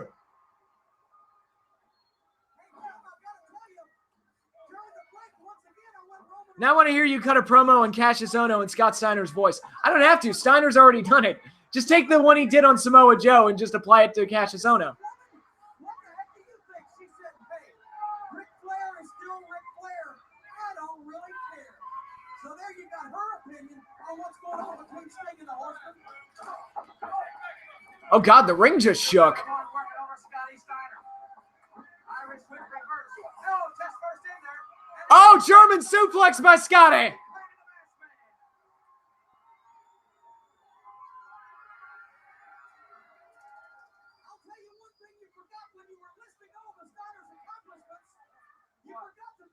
My favorite promos in TNA, Scott Steiner did is the math promo. The math promo is amazing. It's one of the best things that TNA ever did.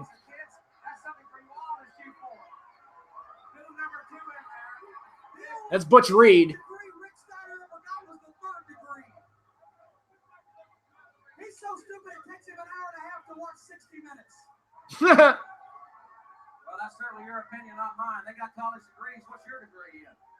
I'll have you know that I have several degrees. Tennis racketology. That's Jim Cornette's degree. Number 2, forcing Scotty Steiner back into the ropes. Nick Patrick in there. Decide this very important match. World Tag Team Championship match in progress. Here on TDS. Clash of Champions 10 live from Corpus Christi. Leapfrog. Scotty with a drop kick. Another drop kick on Ron Simmons. Scott Steiner, man, looking like a star.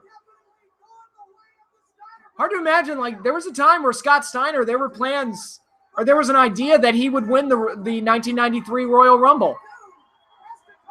Didn't happen, obviously, but there was a plan. They said they learned their skills in the streets. Street fighters. And street fighting, I don't know. The Steiners, I go to hear a wrestler every time. Up and over comes Doom number 2. And it's Scotty Steiner's going for the mask right now. He don't want to wait. He doesn't want to wait to win the match. He wants to go after the mask right now. Hey, I'll tell you what. We've already seen several street fighters. Yes, Scott Steiner did become WCW champion.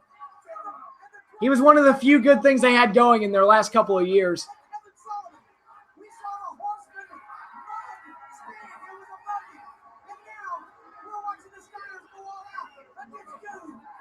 No-face Gremlin. Rick Steiner in there. Wrestled as a heavyweight. Come on, Rick. Who? All-American.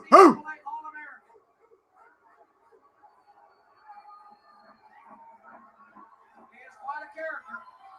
Very unorthodox. Yes, 2000, WCW was dying. They were dying a death, and it was slow and painful. He's a dog lover. He's on all fours. Hey, you think it would be a psychiatrist's dream to have Rick Steiner, Cactus Jack, and Mad Dog Buzz Sawyer? I actually watched the match he had with Goldberg. You said you liked. Cut out the outside interference, and I would like it a lot more. Yeah, there was some outside interference in it, but I thought the two meshed very well. I thought they had like an excellent power match. I've often said the match that Steiner and Goldberg had at Fall Brawl 2000 is what the Lesnar-Goldberg match at WrestleMania 20 should have been. Obviously, it wasn't, but, you know. Just like I told you, these guys are going to go after it. Doom does not want to lose those masks. They have become much better wrestlers, much more successful since put the mask on. Irish whip, and whip to the other side. And Back body drop. Right out of the corner. Yeah, I love how Cornette and Jim Ross on commentary are basically saying, wink, wink, yeah, we know who's under the masks, but the masks have a psychological effect and make Doom more effective and more successful. They need them. Boy, I'll tell you what, the clock is ticking, Jim. The clock is ticking. How did you react to Goldberg-Lesnar at Mania 20 as it was happening? I was laughing. I was laughing. I could not believe it tanked as badly as it did. The WrestleMania 20 match was a huge failure. That is an understatement. That match was a gigantic failure. But, you know, they made up for it at WrestleMania 33. I thought they stole the show at that event. God, the ring is shaking. And overhead belly to belly by Rick Steiner. The ring is shaking. Looks a little unstable. I'm just going to bring him good luck. Their own brand of shoes will be out very soon. The Steiner line of shoes. Oh, Steiner shoes. I want some Steiner shoes. Oh. Scotty Steiner tried for a single leg. Pushing to the number 2 back into the corner.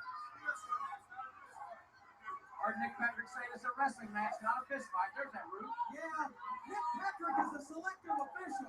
If he likes you, he protects you.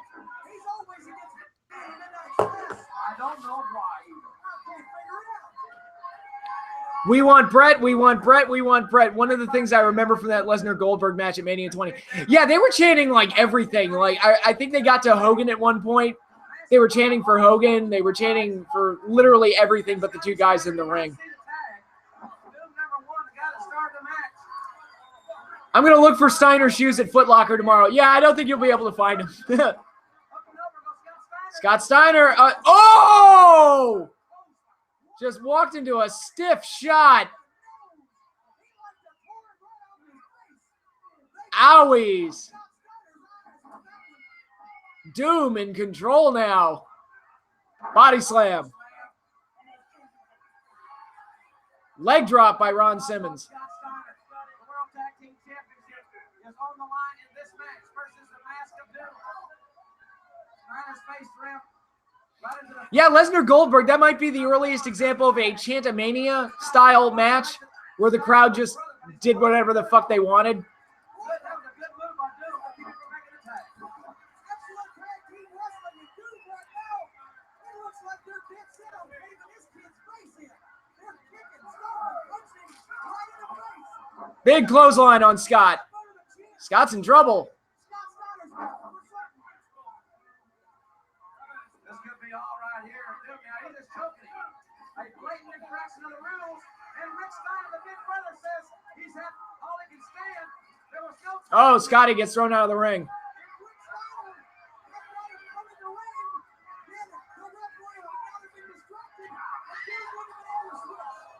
He dropped him right on the security railing.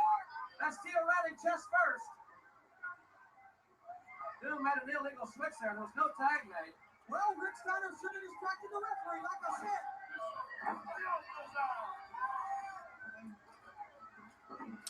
If it wasn't for money issues, I would have been at Mania 20 in a weird way. Ooh, big spine buster. Ouch. If it wasn't for money issues, I would have been at Mania 20 in a weird way. I wish I could have been there for Goldberg, Lesnar, and the main event too, of course. Yeah, I mean, there's some like, I would have gotten like a perverse pleasure out of being there for like the streak ending, or like weird things like that, like or weird trolling moments. Like, oh God, I wish I'd been there at the Raw after Mania 29, where the crowd was just acting nuts. Weird things like that. I mean, that would have been it would have been fun to be a part of. Championship encounter here on TBS. I love it. Tonight on the Clash of Champions, we've seen all kind of things take place. Backslide. Scott's got the pin. 1, 2, no. Kicked out. He's too strong. That's how Dr. Death beat the Samoan earlier.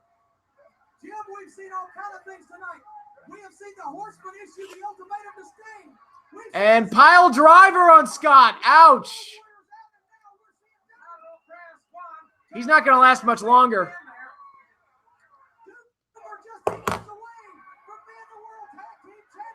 Scott's in trouble. Oh, he gets clothesline out of the ring. Clothesline over the top rope. Scotty Steiner is hurting. I don't know how much longer, quite frankly, this outstanding young athlete can sustain this. Oh, you heard him. He said you want the best boy in the league, Scott Steiner. Oh. Scott Steiner ran face first in the apron. Hey, there's a guy just like Sting. Scott Steiner, too stupid to know when he shouldn't fight. He should have given up right there, saved himself a lot of pain. Same thing goes for Sting. We got to find out within about the next 20 minutes what Sting's going to do and whether he got Sunset flip. Scott Steiner trying to sunset flip. Yeah, he got him. 1, 2, no. Oh, they almost got the tag there. Swinging neck breaker. Oof. Doom is destroying Scotty. Coming down 2.5. Well, this is physical. I can't tell whether that's dirt on his face or a huge bruise. It looks like a bruise on the right side of Steiner's face. He reversed the move. Up. Scott Steiner with a leapfrog. Frankensteiner. Yeah.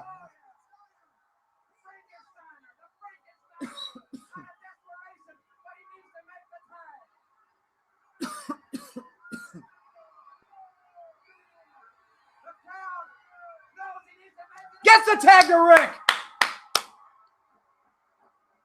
Hoo. And atomic drop. Clothesline. Steiner line. Keep making that mistake. Power slam. Oh, just clobbered the other guy. He's ripping at the mask. Trying to take the mask off. It's a championship for the mask in this one. He's got to concentrate on winning the match. Then the mask will come off. Oh, he took the mask off. Butch Reed is unmasked. Oops.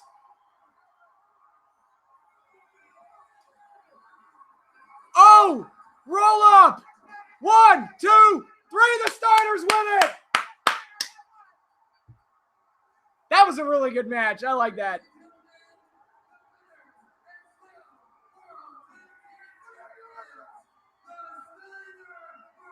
Yeah! And now Doom must go. Well,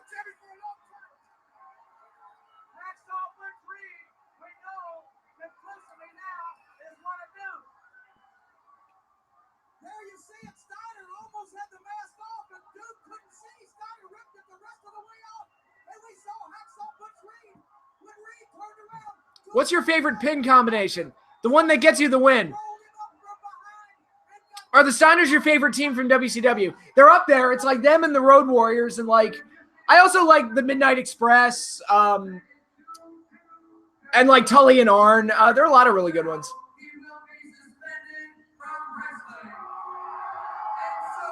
You heard that right there. Come on, Ron. Take the mask off, buddy. We all know it's you. Duke number 2 has to take the mask off or they'll both be suspended from wrestling. Number 1, Hacksaw Butch Reed. Did you ever hear about Christopher Daniels' planned WCW debut? I know he was supposed to debut there. I don't know what the plan was. I've been, okay, yeah, Jack Curran. I've been binge watching Gotham. What are your thoughts on the show? Who's your favorite character and your best moment from the show so far? I'll be honest, I'm not a huge fan of it. It's Ron Simmons. I don't know. I didn't like the acting in the show. I don't like Jim Gordon on the show at all, and he's the main character. He's just this giant, hot-headed psychopath that like makes situations worse. I don't know. Like the show just didn't click with me, and I don't like that all the villains are appearing before Batman even shows up, because Bruce is just a kid in this. And I also don't like Alfred on the show. Not a fan of him. Favorite moment? I guess my favorite character from what I did watch was Penguin. And he had a couple of really great moments, but it was, I mean, I stuck with the show for 2.5 seasons and I just couldn't, no, I didn't like it. I just, sorry. Has given Sting a third reprieve, but this one is on the condition he give up that title match. If he's not smart enough to do that, Daniels was supposedly planned to debut as the evil mastermind was Vampiro. Like if Vampiro was Vader, Daniels would be Palpatine. Oh, okay. That would have been interesting, I guess. Let's go back to the ring and show you what transpired earlier, the breakup of the Horsemen. Let's go to the ring. Is your sister excited for the new Marvel Spider-Man game on PS4 coming out in September? I assume she is. I assume she knows about it because she's a Spider-Man freak.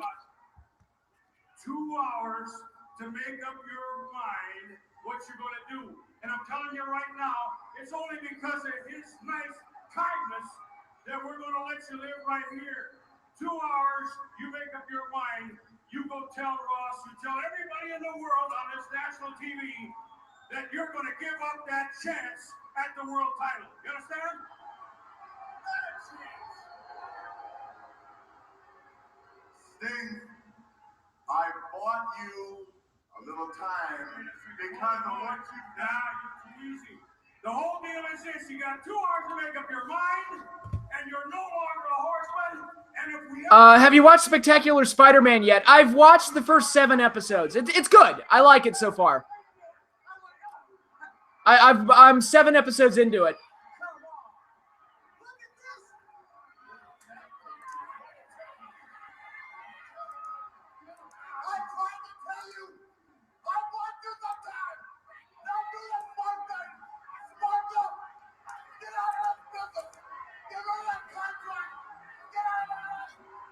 This is a WWE thing. It's like, hey, let's just replay the entire segment that we saw earlier in the show.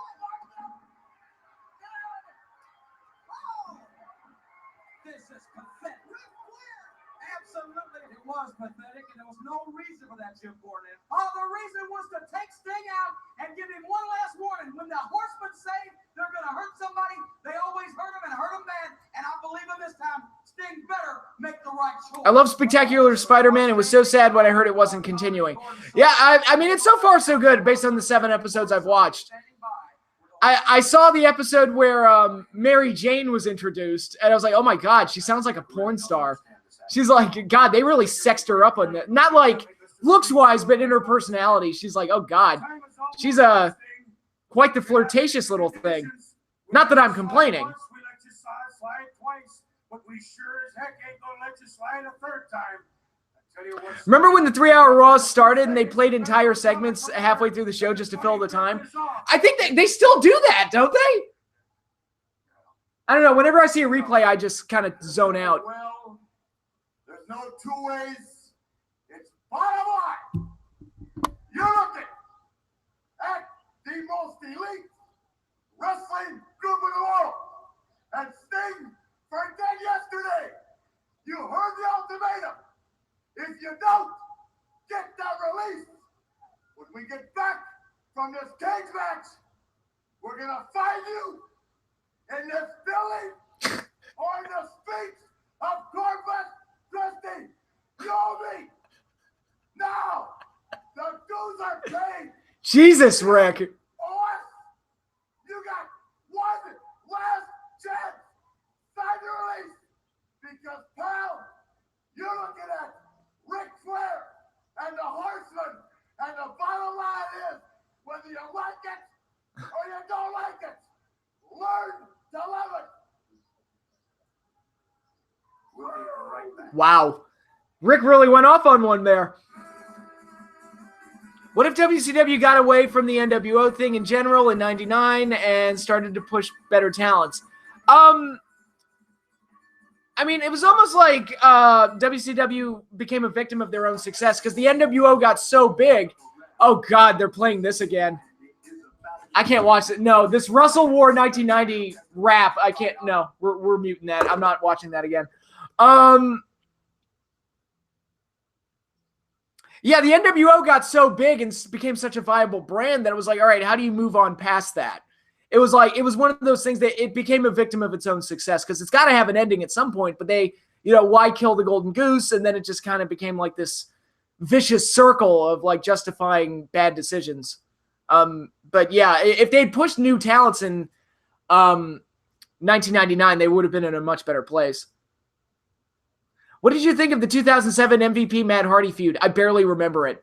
I remember people were marking out for it, and I was kind of like, eh. Because they would do all these weird like contests and shit, and I just didn't care.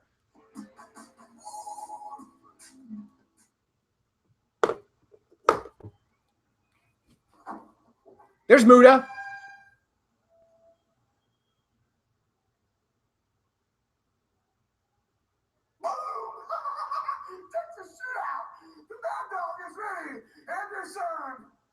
All right, so we got Great Muda, the Dragon Master, and Buzz Sawyer. Buzz Sawyer, who Undertaker is a huge fan of. Undertaker loves Buzz Sawyer. What went wrong? Finger poke of doom. Actually, there's a new podcast with Eric Bischoff, 83 Weeks, where he's co-hosting with Conrad, who's Bruce Pritchard's co-host on Something to Wrestle With. And they just did an episode on the Finger poke of doom, so check that out. I just got pizza for lunch, you lucky son of a bitch. I could kill for some pizza right now. What if Matt Hardy was broken in 2007 and did this thing? Would he get over? Probably. I think it would have gotten over back then.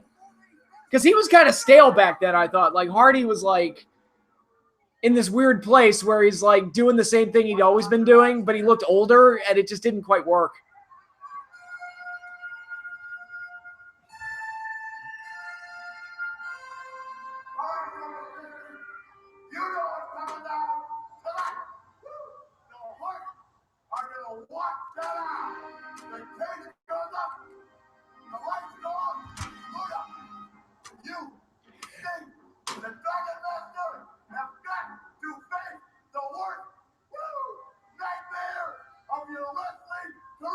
Another Flair promo. This is great.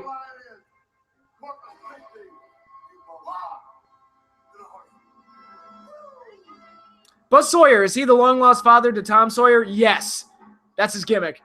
And of course, ladies and gentlemen, that poster has Sting on it. He was originally scheduled as we started this evening to be in the match.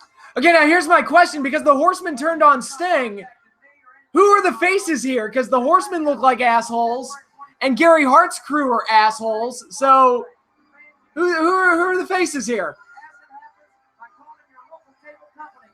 The pay-per-view of the 90s,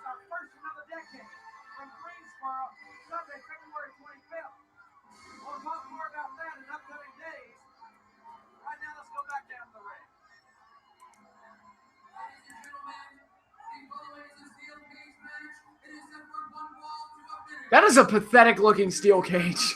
I'm not gonna lie. That is not, no.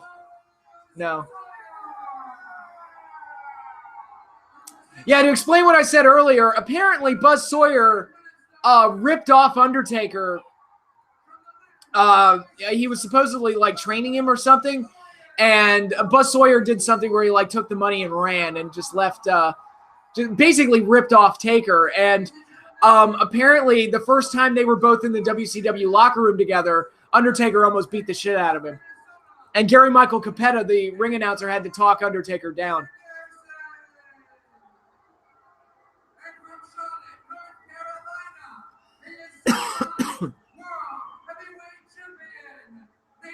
Do you prefer the Cyclone Fence or the Big Blue Bars? I like both. I think you can do more with the Big Blue Bars. You can do like more creative stuff with them, like that. The spot I always go back to is Owen Hart hanging upside down from the cage in the match with Brett in '94. But the Cyclone Fence, apparently, if you're a worker, it's easier to take a bump into the Cyclone Fence. So, oh, the fans they want Sting. See, there is no babyface here, only heels.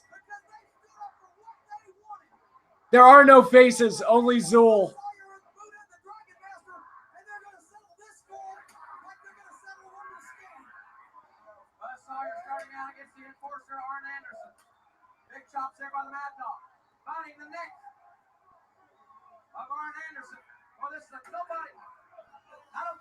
Where's Gary Hart?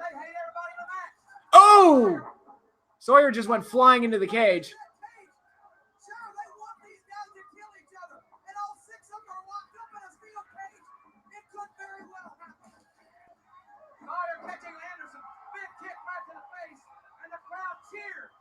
Can you believe it? The Horsemen are being booed out of the facility because of what they've done to Sting, and I cannot blame these fans. I can't believe anybody cheering. The fans have turned on the Horsemen. Certainly, this is a one-night only thing. Flair in the ring, illegally, I might add. Hammering Buzz Sawyer, referee puts it back out. I'll tell you what, Sting's only got a few minutes. He's got to come out here. Oh, right into the steel cage. Oh, again. Good God. Oh. Listen to that sound. Right into the knee of Ric Flair. Flair tags in. How would you book a Four Horsemen versus Freebirds feud? I would just play I mean, to me, that's the type of thing that kind of writes itself. It's just let the Horsemen be the Horsemen and let the Freebirds be the Freebirds. Horsemen would play the faces, but yeah, just let them be themselves and just let them go.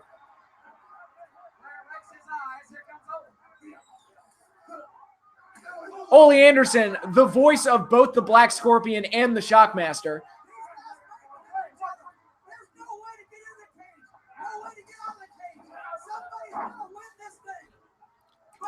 Okay, who is the Dragon Master? I'm going to look that up. Kazuo Sakurada. I have no idea who that is. Kendo Nagasaki. I know who that is. Yeah, Kendo Nagasaki. He had a match with Hacksaw Jim Duggan for at like a WWE Super Show in Japan, and that match made it onto one of the Coliseum videos, World Tour 91. Because I remember watching that tape and being like, who the fuck is Kendo Nagasaki? And totally, at 6 years old, I was saying, what the fuck? Totally. The Great Muta, my boy.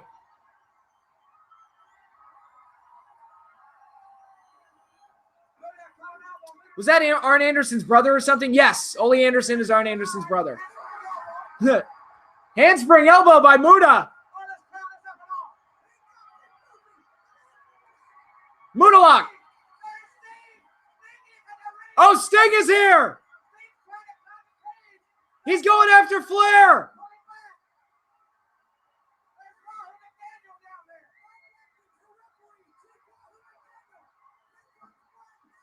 What's Brian Pillman doing there? Oh, they're all trying to pull Sting away from Flair. Yeah, I don't think anybody cares about the match. They just care about Sting and Flair. Oh, Flair just spit on Sting.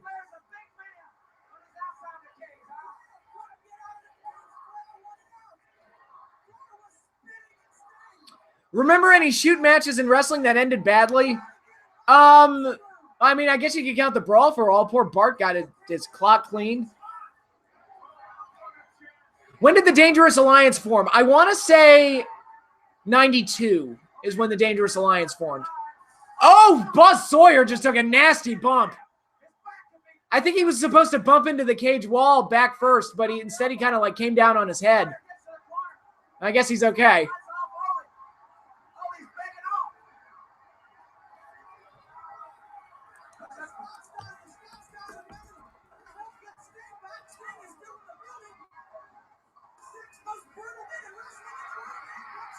Sting's coming back!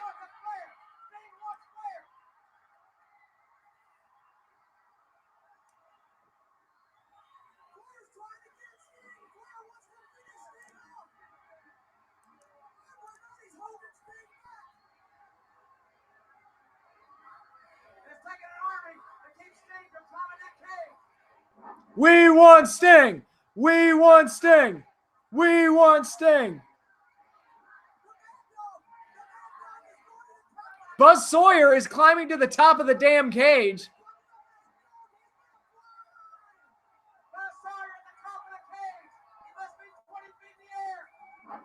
This seems to be the story of the night, missing high-flying moves. Buzz Sawyer just crashed down to the ring.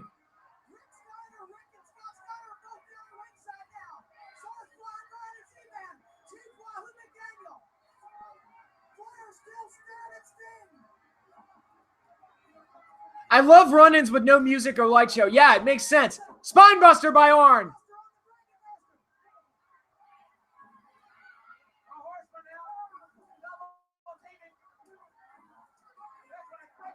Okay, it's all the men are in there now. Ooh. DDT by Arn. 1, 2, 3, it's over.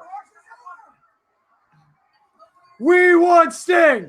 We want Sting! Okay, this match wasn't much, but nobody cared about the match, but we all cared about Sting getting his hands on Flair, so it actually kind of worked in that. Oh, Flair's out of the cage! He's going after Sting! Oh, God, it's nuts. It's crazy. Dogs and cats living together, mass hysteria. Oh, and they're running the credits. The show's over. There was this match in Japan with Earthquake and Katao. Oh, I've seen that match. Yeah.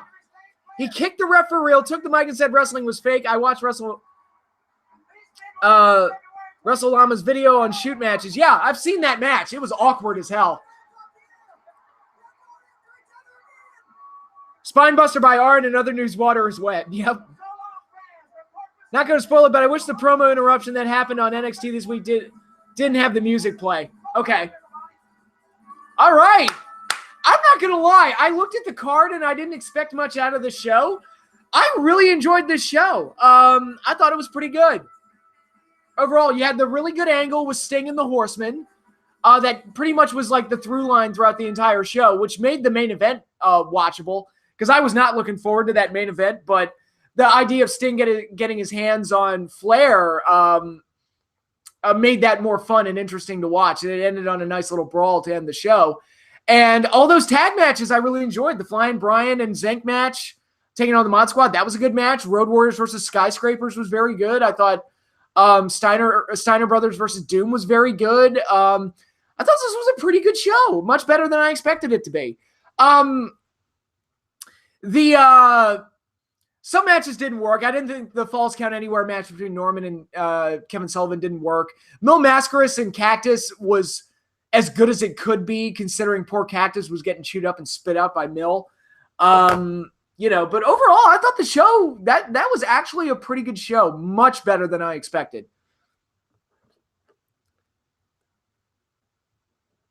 Okay, now on to Saturday night's main event. Can't wait. Yep, hopefully this one's better than I was expecting too. I heard that Flair had no idea that Sting blew out his knee, and they were actually trying to keep Flair away from Sting. Yeah.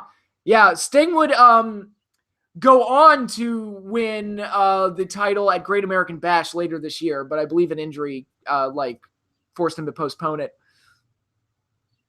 Was the Mod Squad an early version of the Job Squad? Basically. Who do you think was the worst world champion? David Arquette as WCW champion or Bob Sapp as IWGP champion? I never saw Sapp as IWGP champion, so I'm going to go with Arquette. Yeah. Man, but in a way it actually, that's one of those cases where the knee injury was actually fortuitous because it actually allows more build-up to go to the feud and build more anticipation for the title match later down the road. So one of those weird cases. He got injured when they were pulling him down from the cage. Okay, yeah. You couldn't quite see it there in the tape that anything had happened to Sting, but I'm not surprised that something like that happened. But like I said, it ended up paying off in the end when they eventually did get to the title match. Did you watch WCW in 2000? I tried to sometimes. Felt like I was subjecting myself to torture when I did, but you know. Okay, here we go. Saturday night's main event. All right, let's see if this show is better than I was expecting as well. All right, Saturday night's main event, May 87. Saturday, May 2nd, 1987, Kamala battles Jake the Snake Roberts. The Hart Foundation defend the WWE tag titles against the British Bulldogs, Randy Savage, and more. Okay, before I do that, I'm going to close the windows because it's getting muggy in here and I'm turning into a sweaty pig. Blah. Gonna turn the fan on because my apartment building has not turned on the air conditioning yet, so I have to live with a fan like savages. I don't really need the lights on. Okay. And I'm gonna get me a glass of water because I need it. And here's my cup. Is this or is this not the most boring thing you've ever seen on a live stream?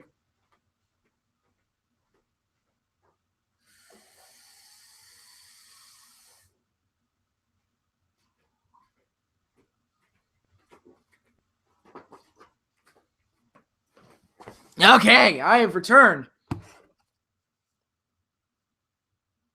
Which show was worse, December to Dismember or any WCW show in 2000? December to Dismember. As bad as WCW got in 2000, December to Dismember was a shockingly, underdeveloped, under-promoted disaster of a show that basically killed the brand exclusive pay-per-view for the WWE. December to Dismember was remarkably terrible. Okay. Let's turn this sucker on.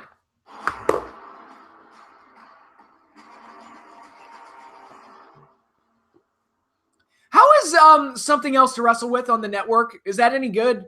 I imagine that what they do isn't as good as their podcast, but I'm just curious. I almost bought December to Dismember. Oh, poor. Good decision that you didn't. I would hate to feel that anybody paid money for that. George the Animal Steel kidnapped my manager, Elizabeth. And did you see how that area 8 cost me my World Wrestling Federation title against Ricky Steamboat at Wrestlemania III? Well, tonight's the night, yeah. We're getting George Steele and Randy Savage again. This is the 4th time they faced each other on Saturday night's main event.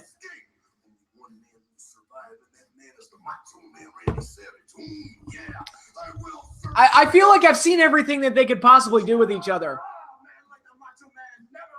That's why I, the Dragon, wear the championship belt. And for the first time tonight, I will defend it against Hercules. Watch the Dragon melt his chain. We're the Hart Foundation, and we're sick and tired of those crybaby British Bulldogs saying that we cheated them out of the WWF Tag Team titles. I'm also thinking of doing a wrestling review channel kind of in this, the style that you do it. I don't know if I'm the guy you should be imitating. I'm not exactly one of the most watched guys on YouTube, but yeah, go for it, man. More the merrier. George Steele versus Randy Savage is the Dolph Ziggler versus Kofi of the 80s.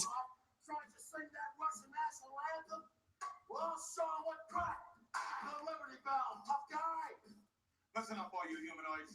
This is Bobby the Brain Heenan talking. And with me is the 8th wonder of the world, still undefeated, the heavyweight champion of the world, Andre the Giant. And I'm going to show everybody how this Andre looks so disinterested. Pontiac, Michigan, defeated that miserable excuse for a champion, Hulk Hogan, right in the middle of that ring. Because I've got film footage here to prove it. I'm the champion. All you Hulkamaniacs out there know who won at Wrestlemania III. Andre the Giant knows. Bobby Heenan knows. The whole world knows. I met the giant enemy, and he was all mine. And tonight, exclusively on Saturday night's main event, I'll show you how I faced the greatest challenge of my career. Okay. Some WrestleMania 3 fallout here, and yeah, as you can see in the pre-match promos, Hacksaw Jim Duggan making the Saturday night's main event debut.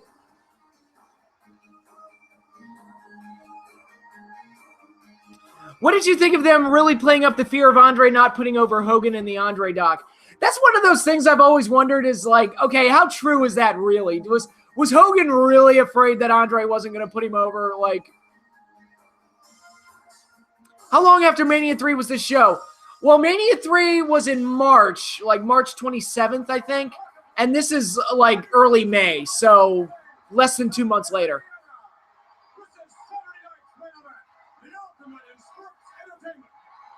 Sports entertainment. It's not wrestling, damn it. Wrestling's a dirty word. That's right, McMahon. For once in your life, you're right. And I just might let you keep your job. We got 2 titles on the line, as well as a brutal and very final lumberjack match between Animal Steel and Macho Man Savage. And for the first Lumberjack match is my favorite. Hogan and Andre the Giant will take a look back at their How many pay-per-views would you have a year? Honestly, my inclination would be like 4, maybe 5. I would reduce it so much. It would be ridiculous. We just saw Bobby the Brain Heenan with a neck brace. You want a belt? You want a belt? I'll give you a belt. This was the Heenan Patera debate that took place earlier on today. As you can see, Bobby the Brain Heenan really got carried away. He got carried away, all right. It's going to be Ken Patera who ends up paying for this. Because let me tell you this, Bobby Heenan is ahead. Okay, we're seeing Ken Patera beat the shit out of Bobby Heenan. Ooh! Just wrapped a belt around his neck and just slung him around.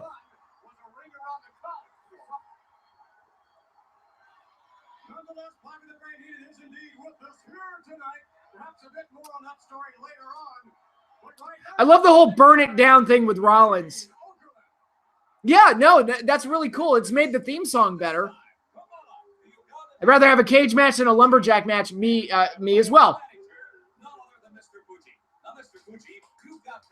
So you don't like the WWE having 2 pay-per-views a month, rushing the builds, and having countless rematches? No, I don't like that. I really don't.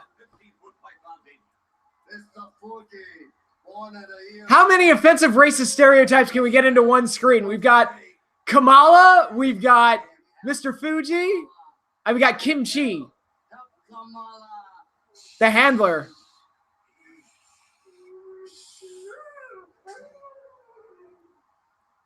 Okay. Kamala is one of the weirdest gimmicks. Did you ever hear the unused babyface theme for Rollins? No, I've never heard it. Let's go back to you. All right, thank you very much, BJ. This is going to be one sensational matchup for our first matchup on Saturday night's main event. Kamala against Jake the Snake Majestic. The Ugandan Giant, Kamala. Easy time is late in the career of Jake the Snake. You will recall in the Snake Pit, his guest was the Honky Tonk Man. That's right, Honky Tonk proved he can outplay Elvis any day of the week on the guitar. Let's take it out to the Snake Pit. I have to admit, I do like Kamala's theme music.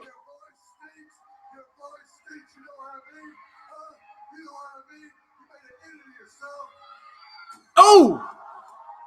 Honky Tonk just clobbered Jake with the guitar. That classic moment leading into WrestleMania 3. He was having a rough time as of late, Jake the Snake Roberts.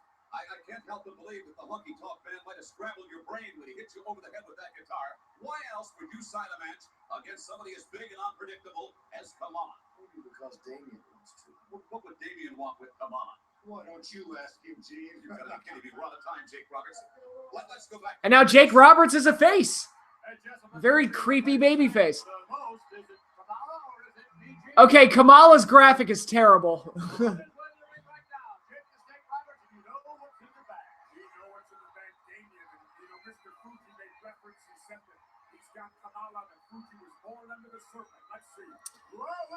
Could Elias be a great WWE champion one day? Maybe. I mean, you never know. Based on what I'm seeing now, I think he's got like a solid act for himself to stay as part of the show. Ooh, Kamala's afraid of the snake. Kamala doesn't like the snake. But I don't know if he's like WWE title worthy at this point. Actually really like Sean Pertwee as Alfred in Gotham. My problem with him on that show is that he's like, should you be like in charge of Bruce? Like, you seem like a psychopath. Like, he just seems crazy. I just tweeted you the Unused Rollins song. Give it a listen when you can. Will do. And Kamala is attacking. Yeah, now he attacks Jake. That Damien's back in the bag.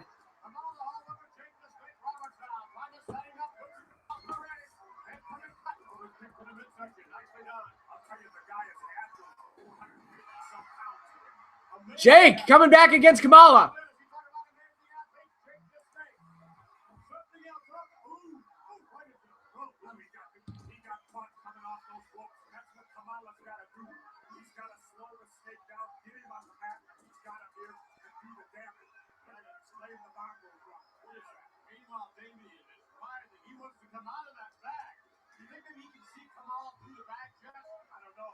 Oh. You know, it's weird. Kamala's supposed to be a big guy, and Jake's, like, significantly taller than him. Bear hug by Kamala.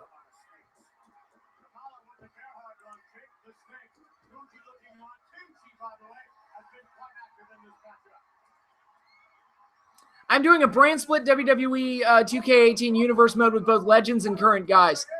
That must be fun. I would use all the legends, to be perfectly honest, and like a select few current guys. What did you think of Jake Roberts versus Andre at Mania 5? There's a lot of gaga in there to kind of cover up Andre's limitations, but it was fun for what it was. What is your favorite current WWE theme song? Honestly, I really like EC3's theme in NXT. I really like that theme song. I think it's great. And Shinsuke's new heel theme with the lyrics, I think, is really good. But doesn't Kamala have Giant in his name? He does, but Jake's bigger than him. Oh, chop by Kamala.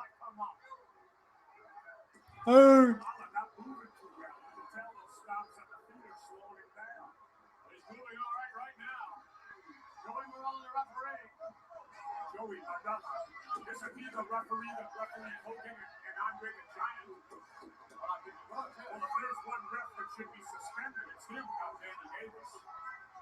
All right, now he needs to get this match back under control. Aleister Black's theme is also very cool. Yes, I agree.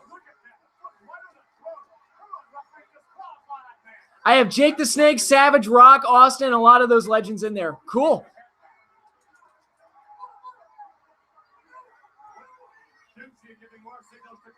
Kamala's just beating the shit out of Jake.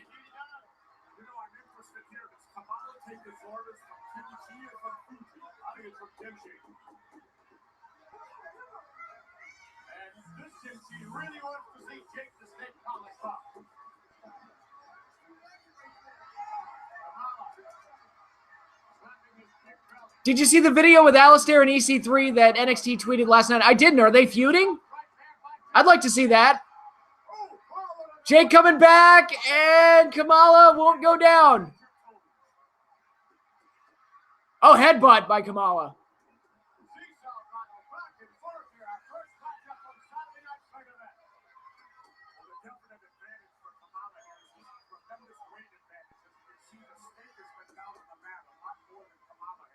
Oh, another shot. Oh, Jake's trying to get some shots in, but he's just hitting air. Headbutt. Jake's getting his ass kicked.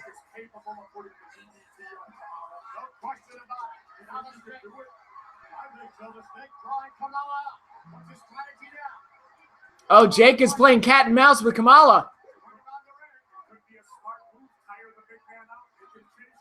There you go, Jake. Jake gets a knee lift. Jake goes to the middle rope. Oh, flying knee lift.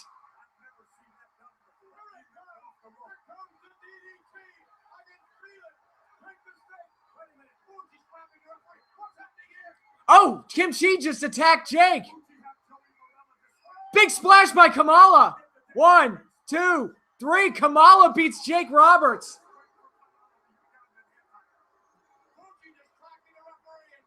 I just tweeted you the Alistair EC3 video too. Thanks. Yesterday, I tweeted an idea about Cedric and Seth Rollins having a match for the Intercontinental Championship, and he liked and retweeted me. I was happy about that. Yeah, it's always cool. Wait, Kim Chi is Kim Chi taking his mask off? What's he doing? What's Kim Chi doing?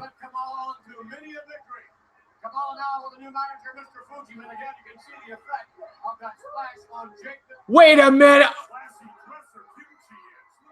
What the? It was the Honky Tonk Man the whole time.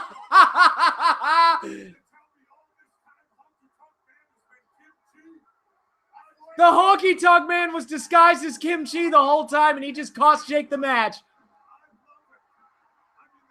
Wow. That's a nice swerve.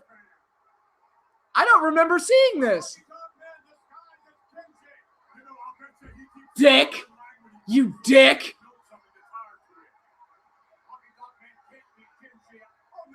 Baron Corbin said that his father really liked Kamala. Shake, rattle, and roll on Jake. Yes. It's me, Roberts. It was me all along. Wow. He was wearing the jumpsuit underneath all the Kim Chi gear. He must be sweating like a pig. Thank you very much. Jesus. I mean, say what you will. Honky Tonk was not the greatest worker in the world, but god damn, he could get heat like a motherfucker. That was well done. I like that. That was good. That was good. Yeah, obviously he's getting revenge for Alice Cooper torturing poor Jimmy Hart with the snake at WrestleMania III. The largest indoor crowd in history as they all witnessed what was probably the most extraordinary title matchup of all time, Hulk Hogan and Andre the Giant. And later on, Jesse, we're going to have conversations with both Andre and Hulk as they reflect back on their matchup. As well, we should have conversations. Very controversial. Andre, I know, still feels he's the champion and was never defeated in that match. How can he possibly say that? Joey Marella, referee, that's how you say it. Well, nonetheless, yes, we're going to have... What did you think of the greater power build and reveal? I thought it was very effective. I thought it was well done, to be perfectly honest. And you got the added twist of Steve Austin being made the CEO of the company. Lumberjack match. Yeah, there's a rivalry right there. The Hart Foundation and the British Bulldogs at ringside. I wonder, however, if George the Animal Steel really knows what a lumberjack match is. Well, I don't know, Vince. I'll have to ask him. George the Animal Steel, do you understand what a lumberjack match is?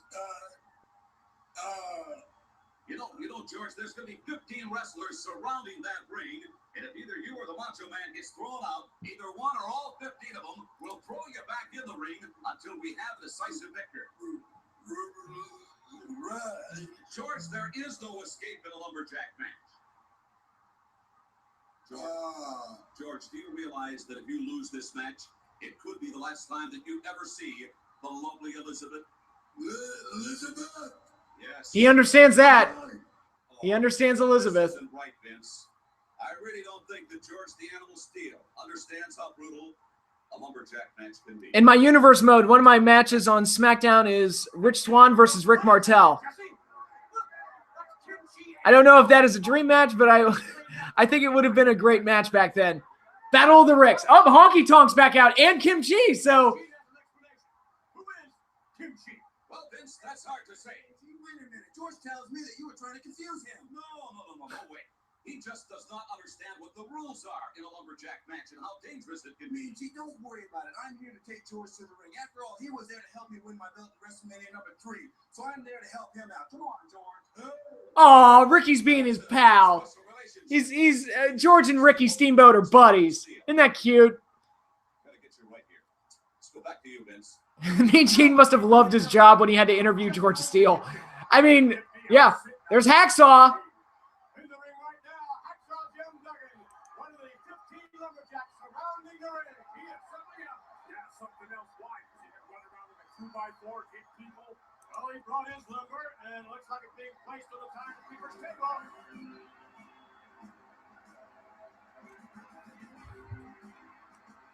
George, the Animal Steel defeats the Macho Man. Now, what is Steamboat there for? Is he a consultant to the Animal? Let's take the imaging. Thank you, Vince McMahon. With me at this time, the former Intercontinental Champion. Former? What do you mean, former? I said exactly what I said.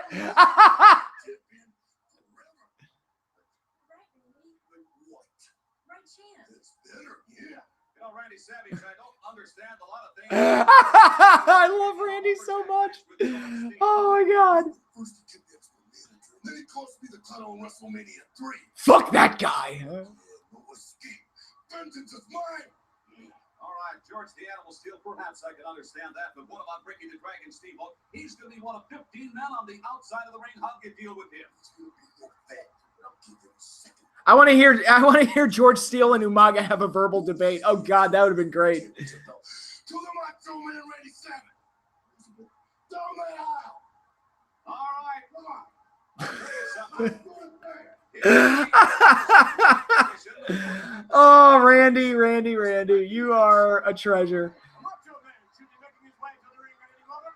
And in the ring course right now, the track. Whoa, look at that. Oh, Hercules just tripped Ricky Steamboat.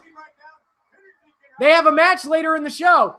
Yeah, this is a smart idea. You've got the Bulldogs and the Hearts. You got Steamboat and Hercules. And they all have matches later. So yeah, this isn't combustible or anything.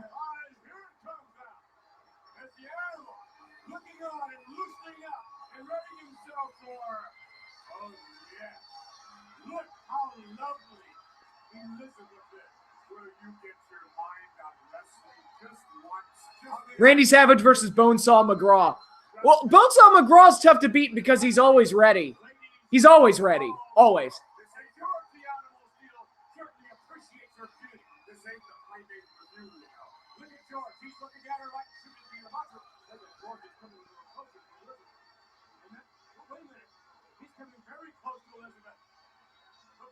No means no, George. There we go.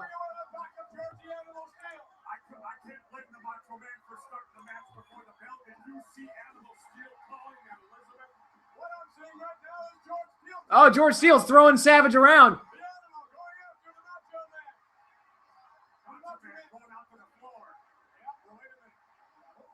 Oh, they're throwing him back in. The heels are throwing Savage back in. They're not showing favoritism.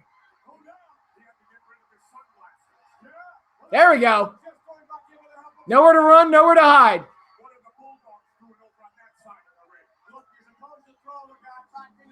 Oh! Hard into the corner. Remember during the Cena Ryback Lumberjack match when Cena jumped off the top rope and literally gave the outside the ring, the guys outside the ring fell over? Yeah. What was it, like 20 people and he knocked them all down? It's ridiculous.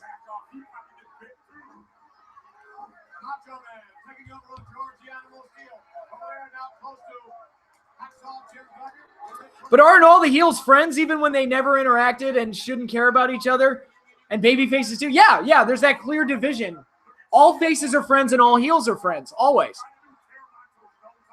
Oh, God, he's got like a nasty claw on Savage's face. Savage has nowhere to run.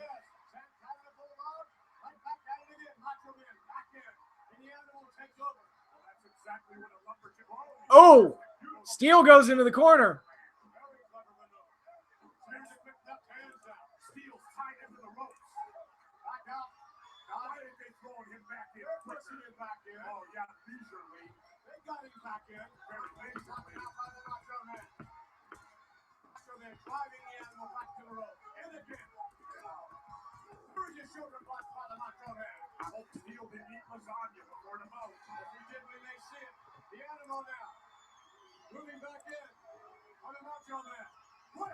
Oh,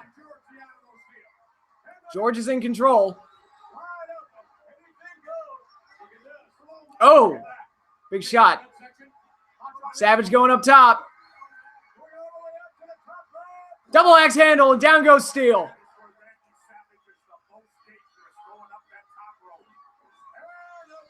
Outside the ring. The heels are beating up on George.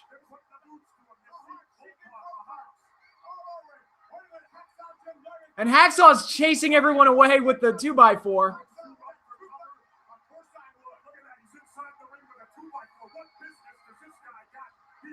He almost hit the Iron Sheik.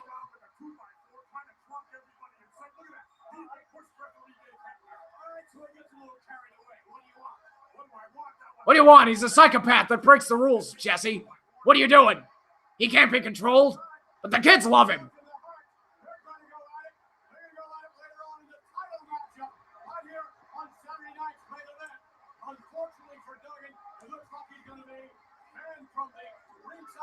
Yeah, he should be banned. He's a lunatic. Oh, man, it's not fair that they're kicking me out. I was totally within the rules and shit.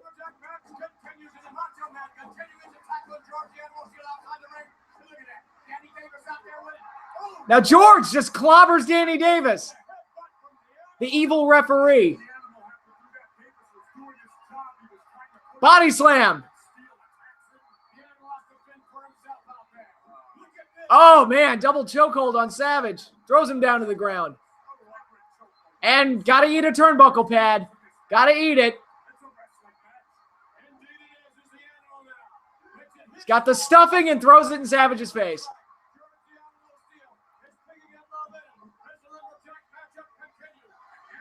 Oh, now Savage is...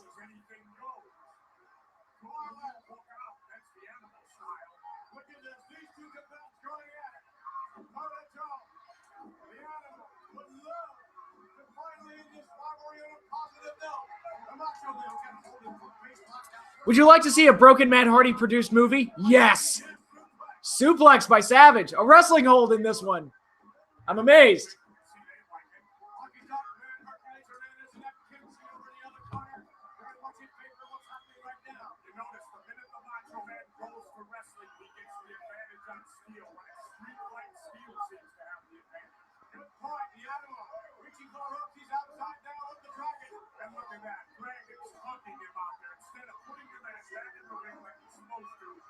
Yes, wonderful.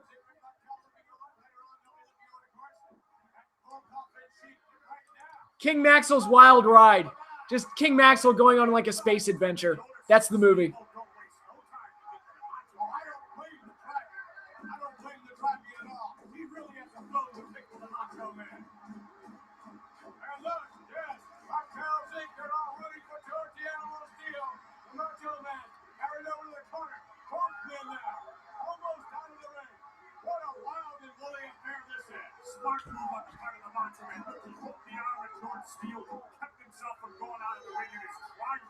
God, the turnbuckle pad stuffing looks like popcorn.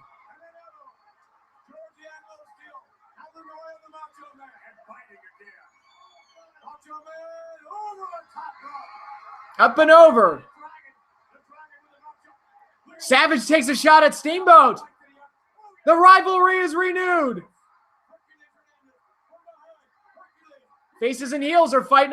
Well, at least in this case, it's like all guys that have beef with each other. Danny Davis just clobbers George Steele with the ring bell. Is the referee just not going to notice that George Steele is unconscious for some reason? Top rope elbow drop. Boom. 1, 2, 3. And hopefully that is the last time we see George Steele and Randy Savage. Not that I don't enjoy their matches. I think their matches are fun and bonkers and crazy. It's just that, you know, guys, this is the 4th time we've done this on Saturday night's main event alone. It's like, I think we're done. I think we've milked this cow for all it's worth. But now Steamboat is going after Savage.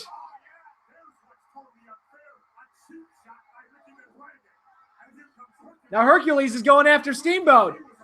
This is like a battle royal. This is nuts. The Harts are going after the Bulldogs. Dogs and cats living together. Mass hysteria.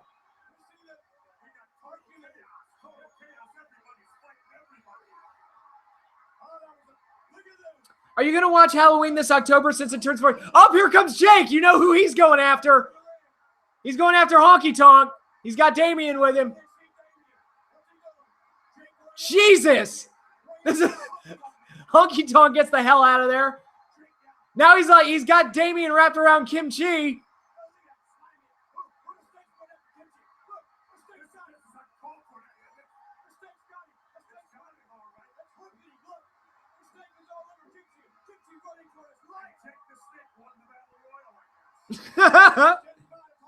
Are you going to watch Halloween this October since it turns 40 years old? I watch Halloween every year in October. It's one of my go-to movies. So yes, I will.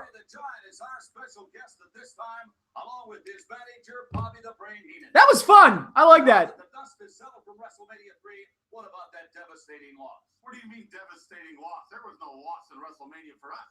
We defeated Hulk Hogan right in the middle of that ring. Fair and square. If that's the case, Andre the Giant, how come you're not the heavyweight champion of the world? Because I was cheated. For the Bobby and family, I'm the real champion. Oh, Bobby Heenan. No. Let me explain something to you. In all of Hulk Hogan's matches, the referees are biased. They go one way and they go for Hogan. The officials always back Hogan. Jack Tunney, well, we know what his integrity lies. Tunney? Yeah, Jack Tunney, the president. We know what he's capable of doing. Everybody's out to help Hogan. They're out to slap him on the back. Well, I have film footage to show you. I'm going to show you and the whole world. 93,000 people witness it, over millions and millions. This is the champion of the world. Let's take a look, Bobby Heenan, on that subject. Let's roll the plates. Here we are at the Silver Dome. Yeah, I would love to watch Broken Matt Hardy delete Spot Monkeys. That would be great. Yes, he's trying to get Andre upset. But no, we're not losing it. Look at Andre. He's poised. He's cool. He's falling into our trap, Hogan. Now, there's a man that's talking like a man who knows he's on his way out. A man that's going to lose the championship of the world. Look at Andre. Confident as can be because he is the giant. He is the champion. Look at Hogan. Oh, shut right out of the picture. And that doesn't even affect the giant. A punch. One. Okay, there's the punch. Two punches. Got the footage. Now he goes for the slam. Andre falls on top. 1, 2.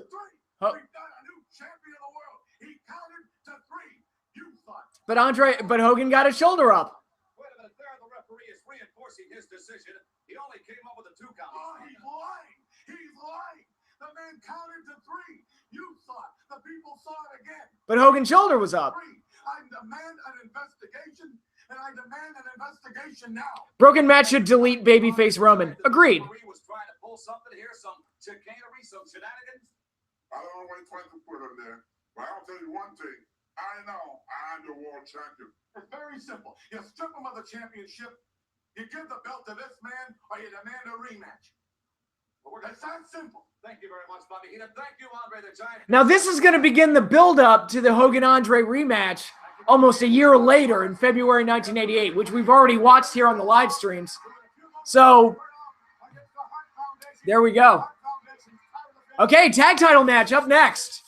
British Bulldogs versus the Hart Foundation, 2 out of 3 falls. Delete Meek Mahan.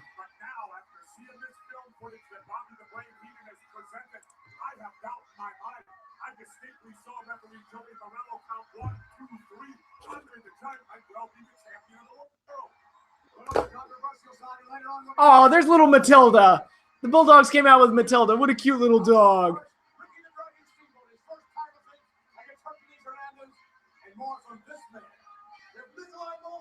Tries to sing that Western national anthem on Saturday night's main event.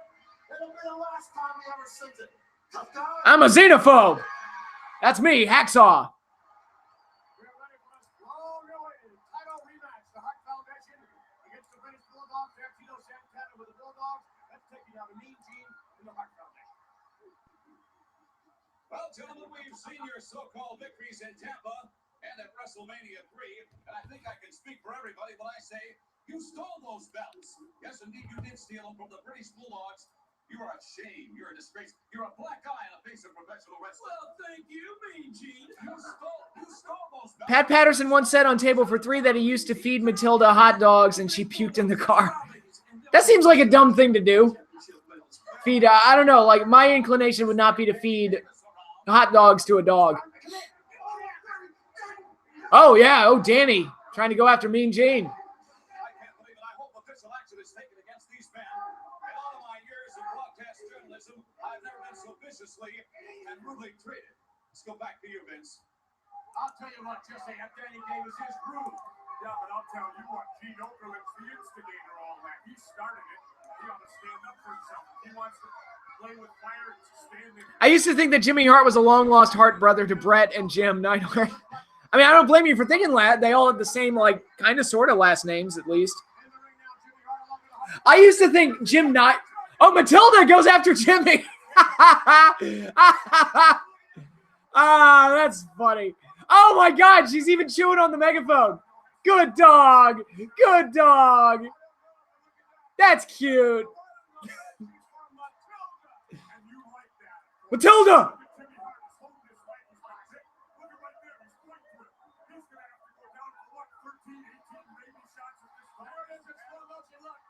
I wonder how they got the dog to do that. Just a little nip at the pants, Jesse. Her teeth aren't that sharp, Jesse. Come on. Was Matilda in the Kennel from Hell? I'm pretty sure Matilda probably passed away before the Kennel from Hell. God, the Kennel from Hell. That was something. That was one of the dumbest ideas I've ever seen, ever executed in pro wrestling.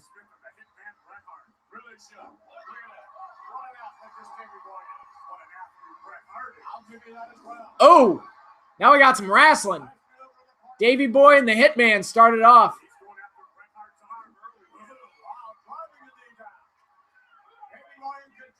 Maybe they put hot dogs in his pants. Maybe.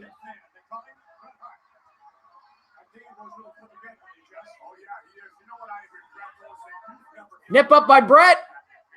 Oh, headlock. Takes Davey down.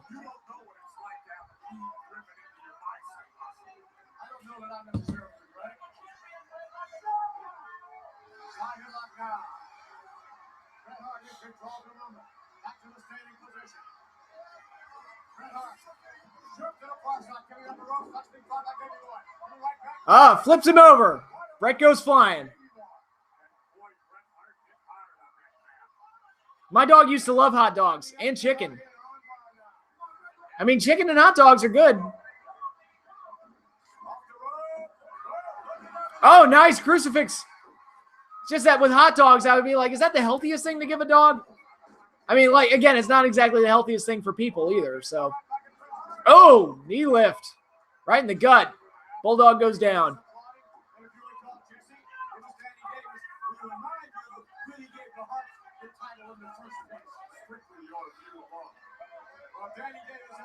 Did you watch the Kennel from Hell match live on pay-per-view? Yes, I did. I remember watching that pay-per-view, and I was like, oh my God, this is one of the worst matches I've ever seen. Because I was like, I had like a curiosity, like, how the fuck is that match going to work? And then I saw it, like, oh, it doesn't work at all.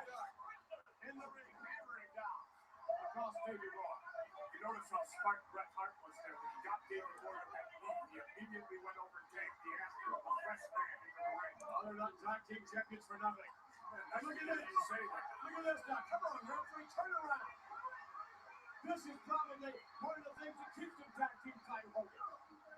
They'll cheat, they'll sneak, whatever it takes. No. That's called smart tag team wrestling. If you can distract the referee and do some damage, that's part of tag team wrestling. Moving on. Unable to tag out to Dynamite. You know, McMahon, why don't you shut up for a while? I can hear the megaphone. You know, Jimmy Hart actually does a better play-by-play. What do you do? Let's listen to Jimmy. Okay, the Harts are in control now. Davey Boy's in trouble. Oh, backbreaker by Bret. 1, 2, no.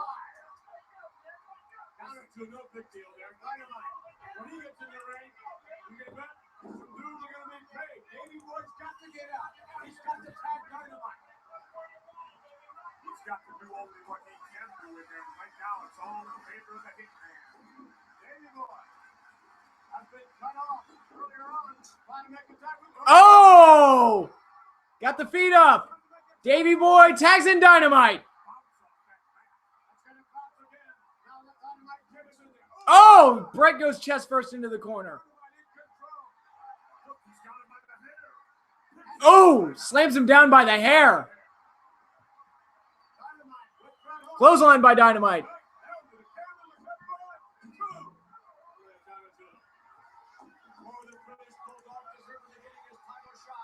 Snap suplex by Dynamite.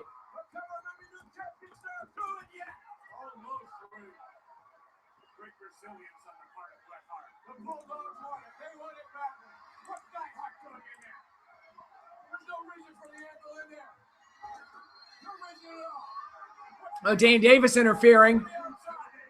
And now the Harts are double teaming on oh, here comes Tito Santana.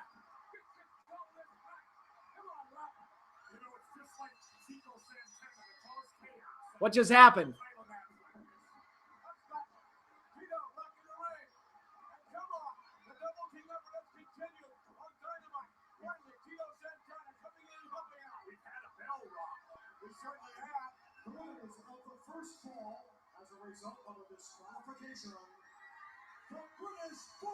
Bulldogs win the first fall by DQ. Now, if memory serves me right, this leads to a bit of a stupid finish later on, but we'll get there when we get there. A promo between Dolph Ziggler and The Rock would be awesome. Yeah, except Rock would probably bury Ziggler and then make him look like a doofus. I'm surprised they never did a litter box from hell match with Natalya. Don't give him ideas, dude. That would be the cutest match ever. Meow, meow. Just a bunch of cats running around the cage. Meow. What's your favorite 2 out of 3 falls match? Oh, man. I have to think about that. Probably Steamboat and Flair. Their Clash of Champions match. That would probably be my number 1.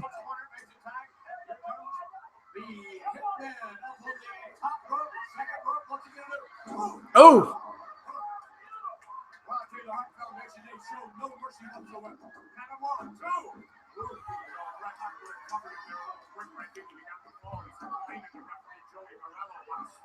I don't believe that was a slow count. Dynamite! Dynamite with a head cut. Dynamite with a right hand. Dynamite trying to make the tag. Dynamite's fighting for his life, trying to get to his corner. Hart beats it back up. There's a tag. The tag the end. And on. Anvil cuts him right off. Oh, so close to making the tag. There's a Dynamite hit. That shows you that this is a game of inches, McMahon. Okay, Hart Foundation keeping Dynamite on their side of the ring. Can't get that tag.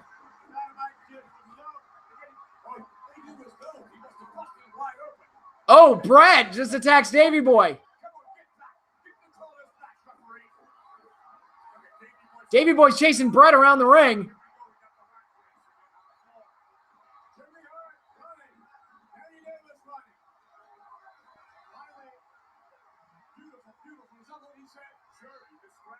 British Bulldogs for Hall of Fame? I think Davey Boy at least deserves to be in there.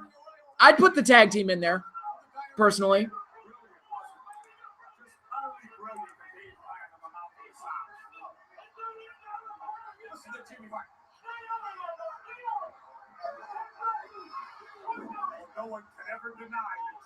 One of those random things in WWE 2K18 that I just encountered was Ziggler beating The Rock in a promo. Yeah, that wouldn't happen. Okay, Dynamite's nose is busted.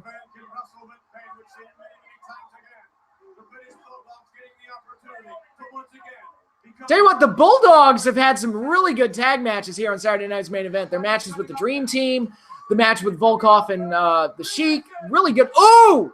Brett just went flying into the ropes, crotch first. Did not have a happy landing there, buddy. Tag to Davey Boy. Oh, flying drop kick. That looked awesome. Davey Boy just went flying across the ring, drop kicked Jim Neidhart, then landed on his feet.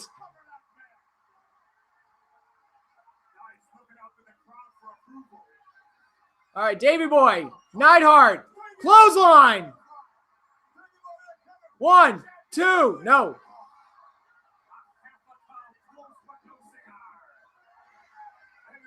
Did you hear Mark Henry at the Hall of Fame telling Martha Hart that Owen belongs there? Yeah, I did. I know a lot of people feel like that she should relent and let Owen go into the Hall of Fame. I'm more sympathetic to her in the whole situation. The drop kick is such a weak move. Not if you do it right. I like the drop kick if you do it right. Okada's got an awesome drop kick, and that one that Bulldog just did was awesome.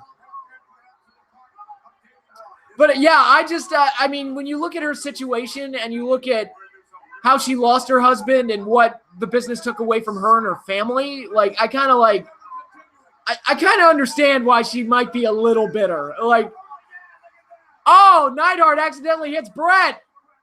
Davey Boy takes down Jim. What do we got here? Tito just knocks down Danny Davis. This is wild. This is insane. Dogs and cats living together. Mass hysteria. Davey Boy's got dynamite. Throws him onto Jim Neidhart. 1, 2, 3. He got him. 2 straight falls. But this is going to lead to a really stupid finish.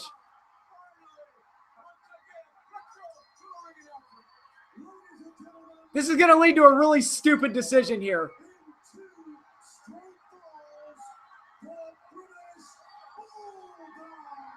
But, okay, the Bulldogs win, but the Harts retain the titles because the Bulldogs won the first match by disqualification.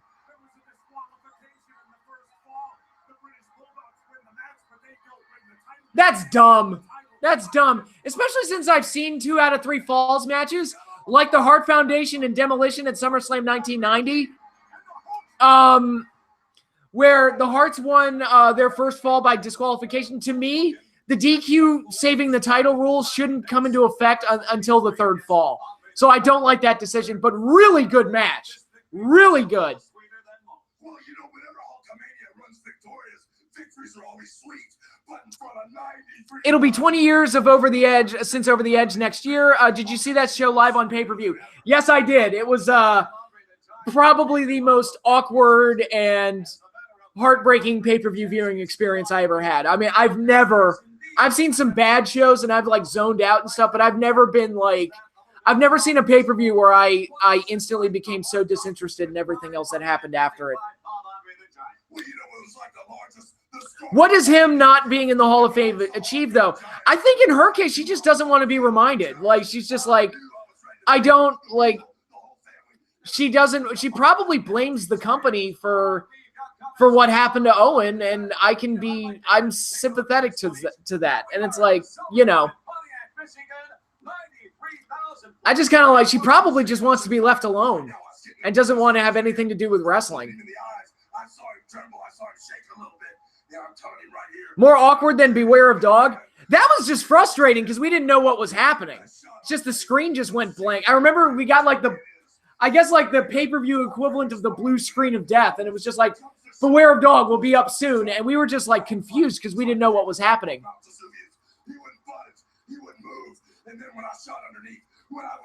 Okay, Hogan.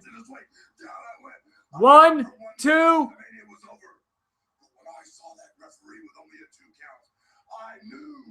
He got the shoulder up. I had to rise above.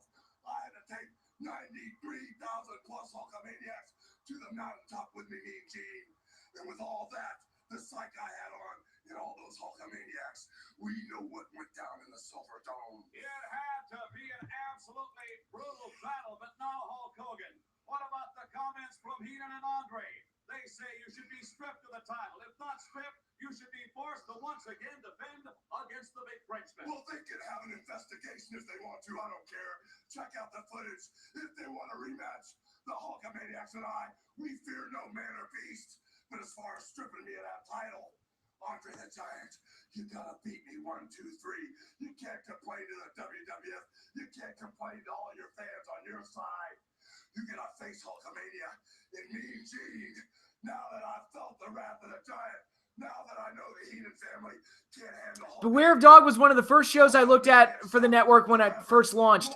How do they have that on the network? I'm curious. Like, do they just show like part 1 and part 2 like together? Like, how do they do that? All right, Intercontinental title up next. Ricky Steamboat versus Hercules. Now, these two had a pretty good match at WrestleMania II a year earlier.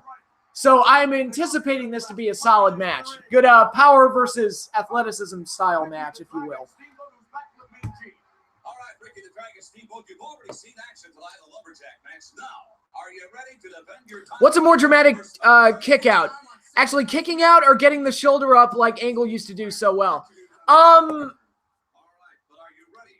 guess it depends on how you do it, as long as you do it at like the last possible second. Like whatever like keeps it dramatic. You know, whatever keeps you like suspended at the edge of your seat for as long as possible. They have the first match, then skip to the main event, and then after that they go into Beware of Dog 2. Okay, that makes sense. I think that's how it's done on the Coliseum video, if I'm not mistaken. I really think WCW fucked up with Bret Hart. That's an understatement. They absolutely fucked up with him.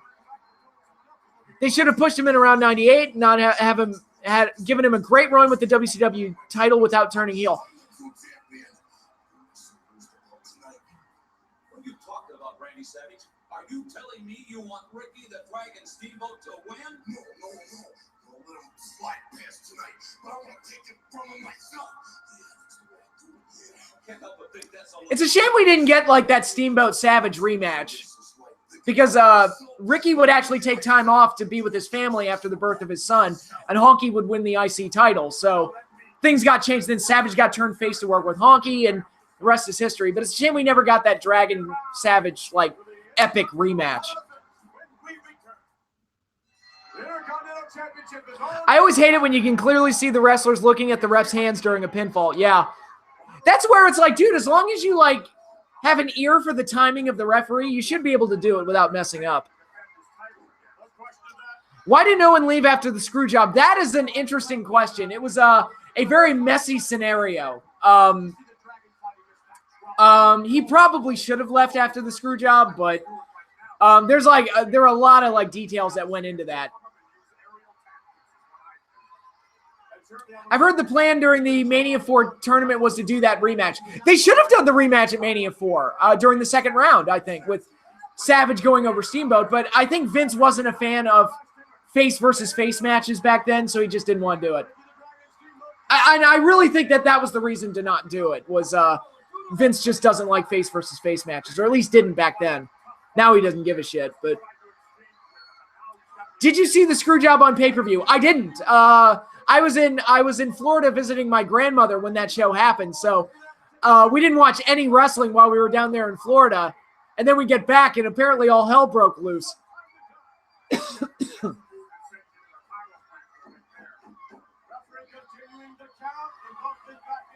All right, Steamboat beating up on Hercules.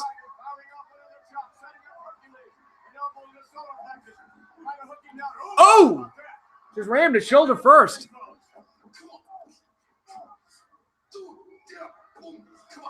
Savage rooting for Ricky Steamboat is hilarious. Come on. Get up. Fight through. How about that? Hunter running for the Dragon. I can't believe it. I'm speechless on that. Do you think Savage winning the tournament and maybe doing a match with Savage at SummerSlam would have been better than what we got? I would have been okay with it if they had done that, but the ending we got was so great, and then that led into the buildup of the Mega Powers feud, that the stuff we got was great. So I don't regret getting that stuff, but I would have been just as fine with DiBiase winning the belt and then having a match with Savage later on in the year. Do better than that. Save that title for me. Save that belt, man, and I'll take it. I'll pick it up. I'll take it all the way back. No mercy there. How was intention, Jesse? Yeah, I can't argue with you on that one. Macho Man definitely cheering for Steamboat this match, but Steamboat has got a tough road to hoe. Okay, Steamboat fighting back against Hercules. He's cheering for Steamboat, it's not really. Come on, Steamer. Oh, snapmare and a chop to the face of Hercules Hernandez. Oh, now Hercules gets a shot in.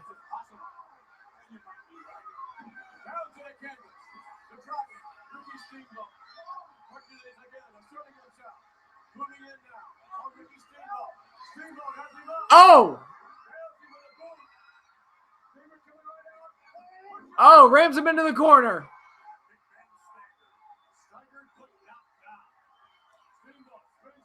Steamboat's got him front face lock and a swinging neck breaker on Hercules. Do you think DiBiase winning the tournament, maybe doing a match with Savage at SummerSlam? Oh, no, I already read that. The original plan was apparently DiBiase winning and then dropping it to Hogan at Mania 5. Getting a Hogan DiBiase Mania main event would have been cool. I would have been down for that. Having an Intercontinental title feud in WWE 2K18 between Rick Martel and Steamboat. Awesome. Full Nelson. Hercules has got it.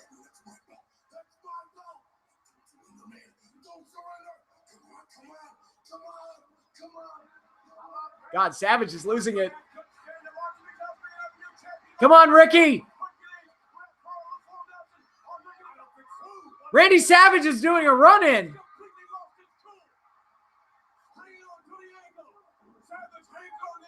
He just grabbed Hercules' ankle.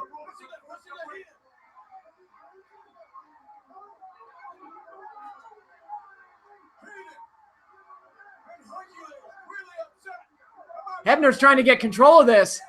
But Hercules, he had Steamboat beat with the full Nelson.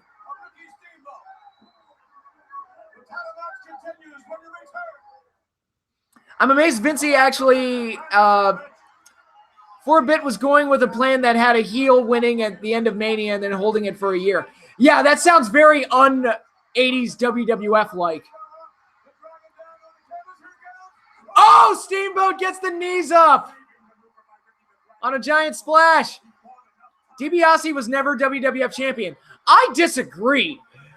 If you'll see my lady's video, I think he should count as WWF champion. That Phantom Reign from the '88 should count.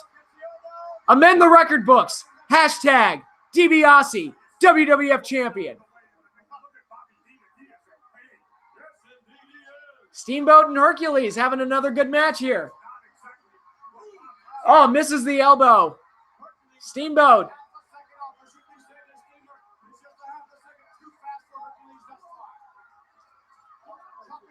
I still think Vince, Steph, and Triple H should watch your video. It's like, it'd be cool if they did.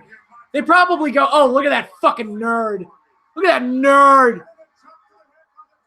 Nerd. Chop. Yeah, Steamboat. The Dragon.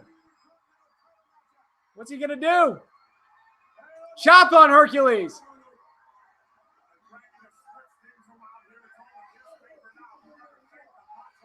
Whose reign is more recognized by WWE, Benoit's or DiBiase? I think, don't they have Benoit back in the record book? Like, they put him in the record books, they just don't talk about it.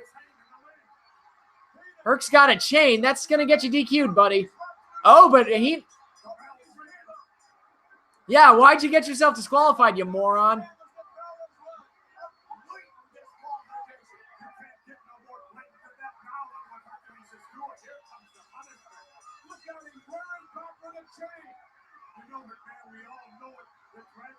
Oh, God. What's Savage going to do?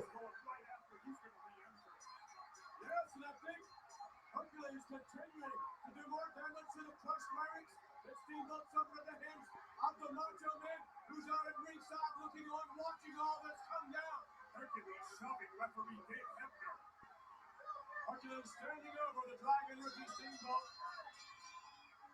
And we'll get the official announcement. The Invented Hercules is not the victor here. Not at all. What do you say? Steamboat's the winner, he just said. I thought maybe Savage was going to run in and help Steamboat there, but he didn't. You want that Savage face turn, don't you? But Steamboat wins by disqualification. Good match. I just don't like Hercules deliberately getting himself DQ'd. It's like, dude, you just cost yourself the title. What are you doing?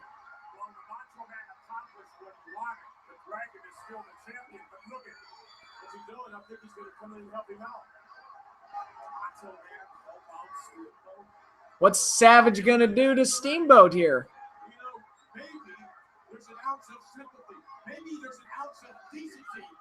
Movie Fan 04, you're here. I'm sorry, you're a little late to the stream. We're actually, I believe we only have one match left, and then we're done. Yeah, there's only one match left, and it's the Can-Am Connection versus Sheik and Volkov. Yeah, you missed all the really good stuff, I think. Savage, oh, he's going to hit a flying elbow drop on Ricky. Yep. Oh, man. It's such a shame we didn't get that rematch. Oh, what could have been? We could have had more.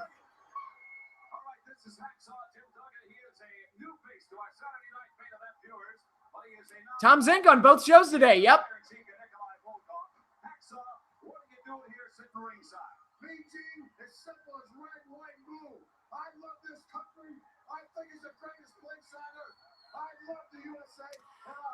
Can't you like put the footage on the screen so we can watch you? I would like to. My problem with doing that is that I know that YouTube's going to strike me with copyright shit and the video is going to get pulled. So it's like, it's not even worth the effort. Doesn't Savage Steamboat feel like a little more special because it only happened at pay-per-view once though? Yeah, I mean, I don't want them to do it like 14 times and then make us sick of it. But if we had gotten a second match, that would have been neat. I'm okay with rematches. Just don't do them one on top of the other. Boom, boom, boom. And, you know, drive us crazy with it. All right, Rick Martel and Tom Zink, the Can-Am connection.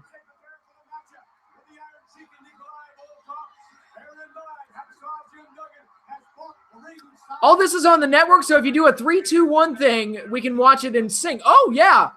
Do that riff track style, huh? Yeah, maybe I'll do that starting next week. That's not a bad idea, actually. And as one of America's greatest patriots, I, the Slickster, will stand with them in their fight for the rights of the party. I think I would like it if WWE did a Team Angle 2.0 instead of having Jason Jordan be Kurt Angle's son. Yeah, that didn't work. Like, Jason Jordan is Kurt's son. Yeah, that whole angle just didn't work. So you didn't like Neville and Cody having matches every week a few years ago? No. Well, here's the problem. If you do the same match every week, they just become white noise after a while, and I get bored, and I'm like, I don't even know what the fuck I'm watching anymore. Hacksaw's like, oh my God, he's singing the Russian national anthem. No! No! I have to attack him with this deadly instrument.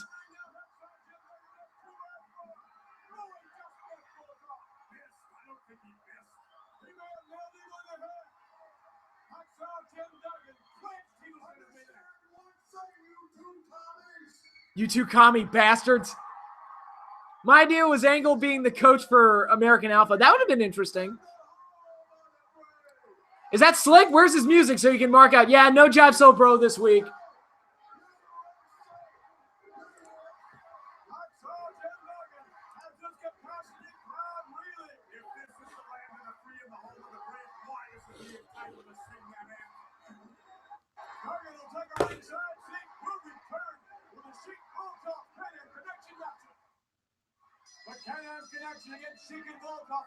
What if we see Reigns versus Brock for the Universal title at WrestleMania 35? I will lose my goddamn mind. Holy shit, are we really going to get this match again? Fuck. I'm surprised that your Echo Dot hasn't gone off in a while. No, it hasn't. Because I've been very good about not calling to it.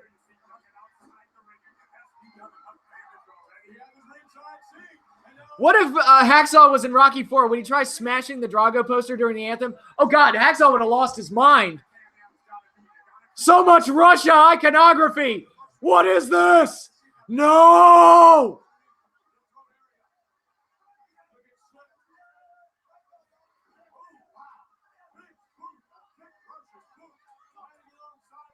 Okay, gut wrench suplex by Iron Sheik.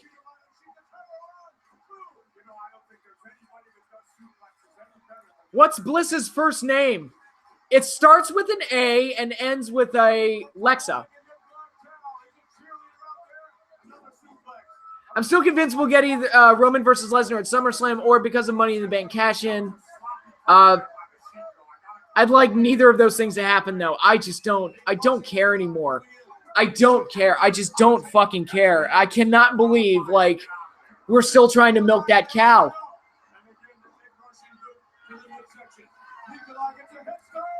Oh, big stomp by Volkov.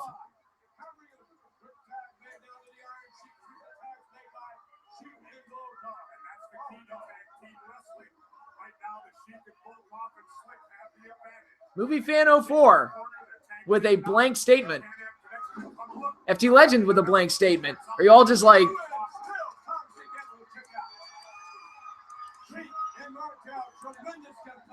Y'all just sending me periods? Like, what are you doing? Roman versus Brock is the new Cena versus Orton. Yep, that's a fair statement. That is a very fair statement. Okay, abdominal stretch by the Sheik.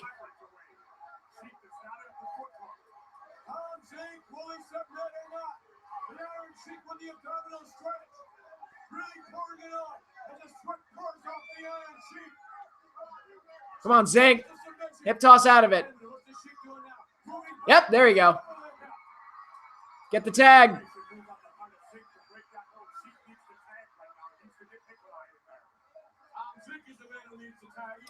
They need to do all sorts of gimmick matches and then do it one last time and then 12 more matches after that. Yeah.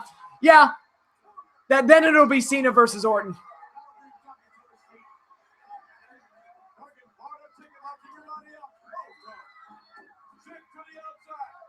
Oh.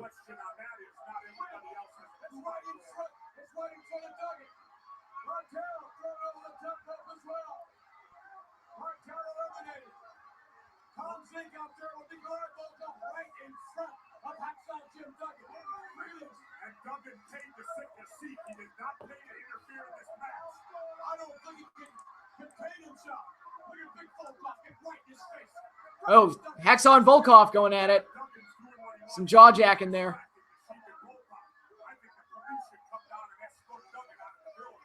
What to you is Cena and Orton's worst match together?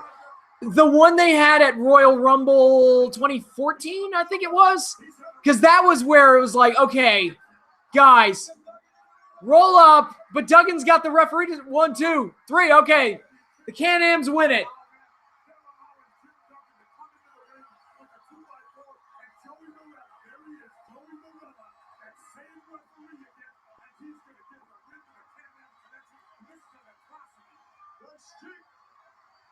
But yeah, at Royal Rumble 2014, Cena and Orton, I think that was the period where it was just like, oh my God, why are we still doing this match? And the fans, like, they let them know. It's like, no, we do not want this match anymore. For the love of Christ. I remember during that match, all Bradshaw talked about was how muscular Cena and Orton were. Well, after 45 matches together, it's like, what else is there to talk about? I mean, shit. And the faces chase out the heels. America stands tall. America. America. USA. USA.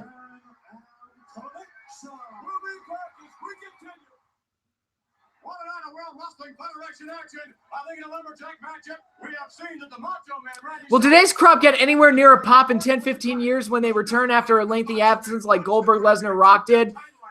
That's a good question. I don't know how today's fans are going to react years later. I don't know. I wonder how Hacksaw feels about Red Sun Superman. Oh, God. Took an American icon and made him into a Soviet. That's not cool. Not cool.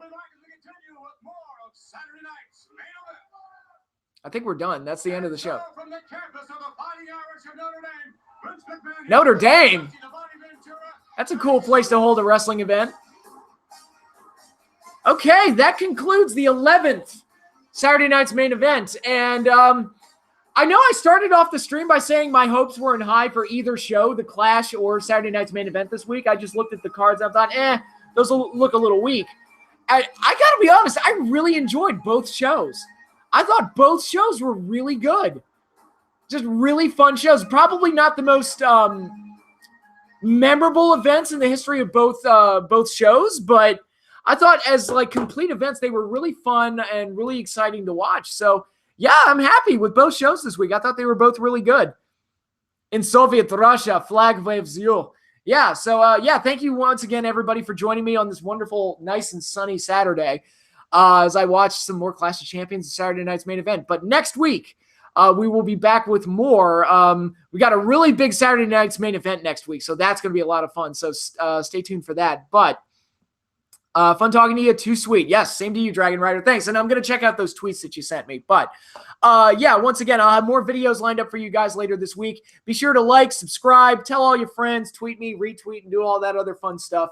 And keep watching the channel. I appreciate the support. So once again, had a lot of fun talking to you guys today. Had a lot of fun watching the Clash and watching Saturday night's main event. And that is all I got for you today. So y'all enjoy the rest of your weekend. Happy Mother's Day to all the moms out there. And peace out. Y'all have a good one.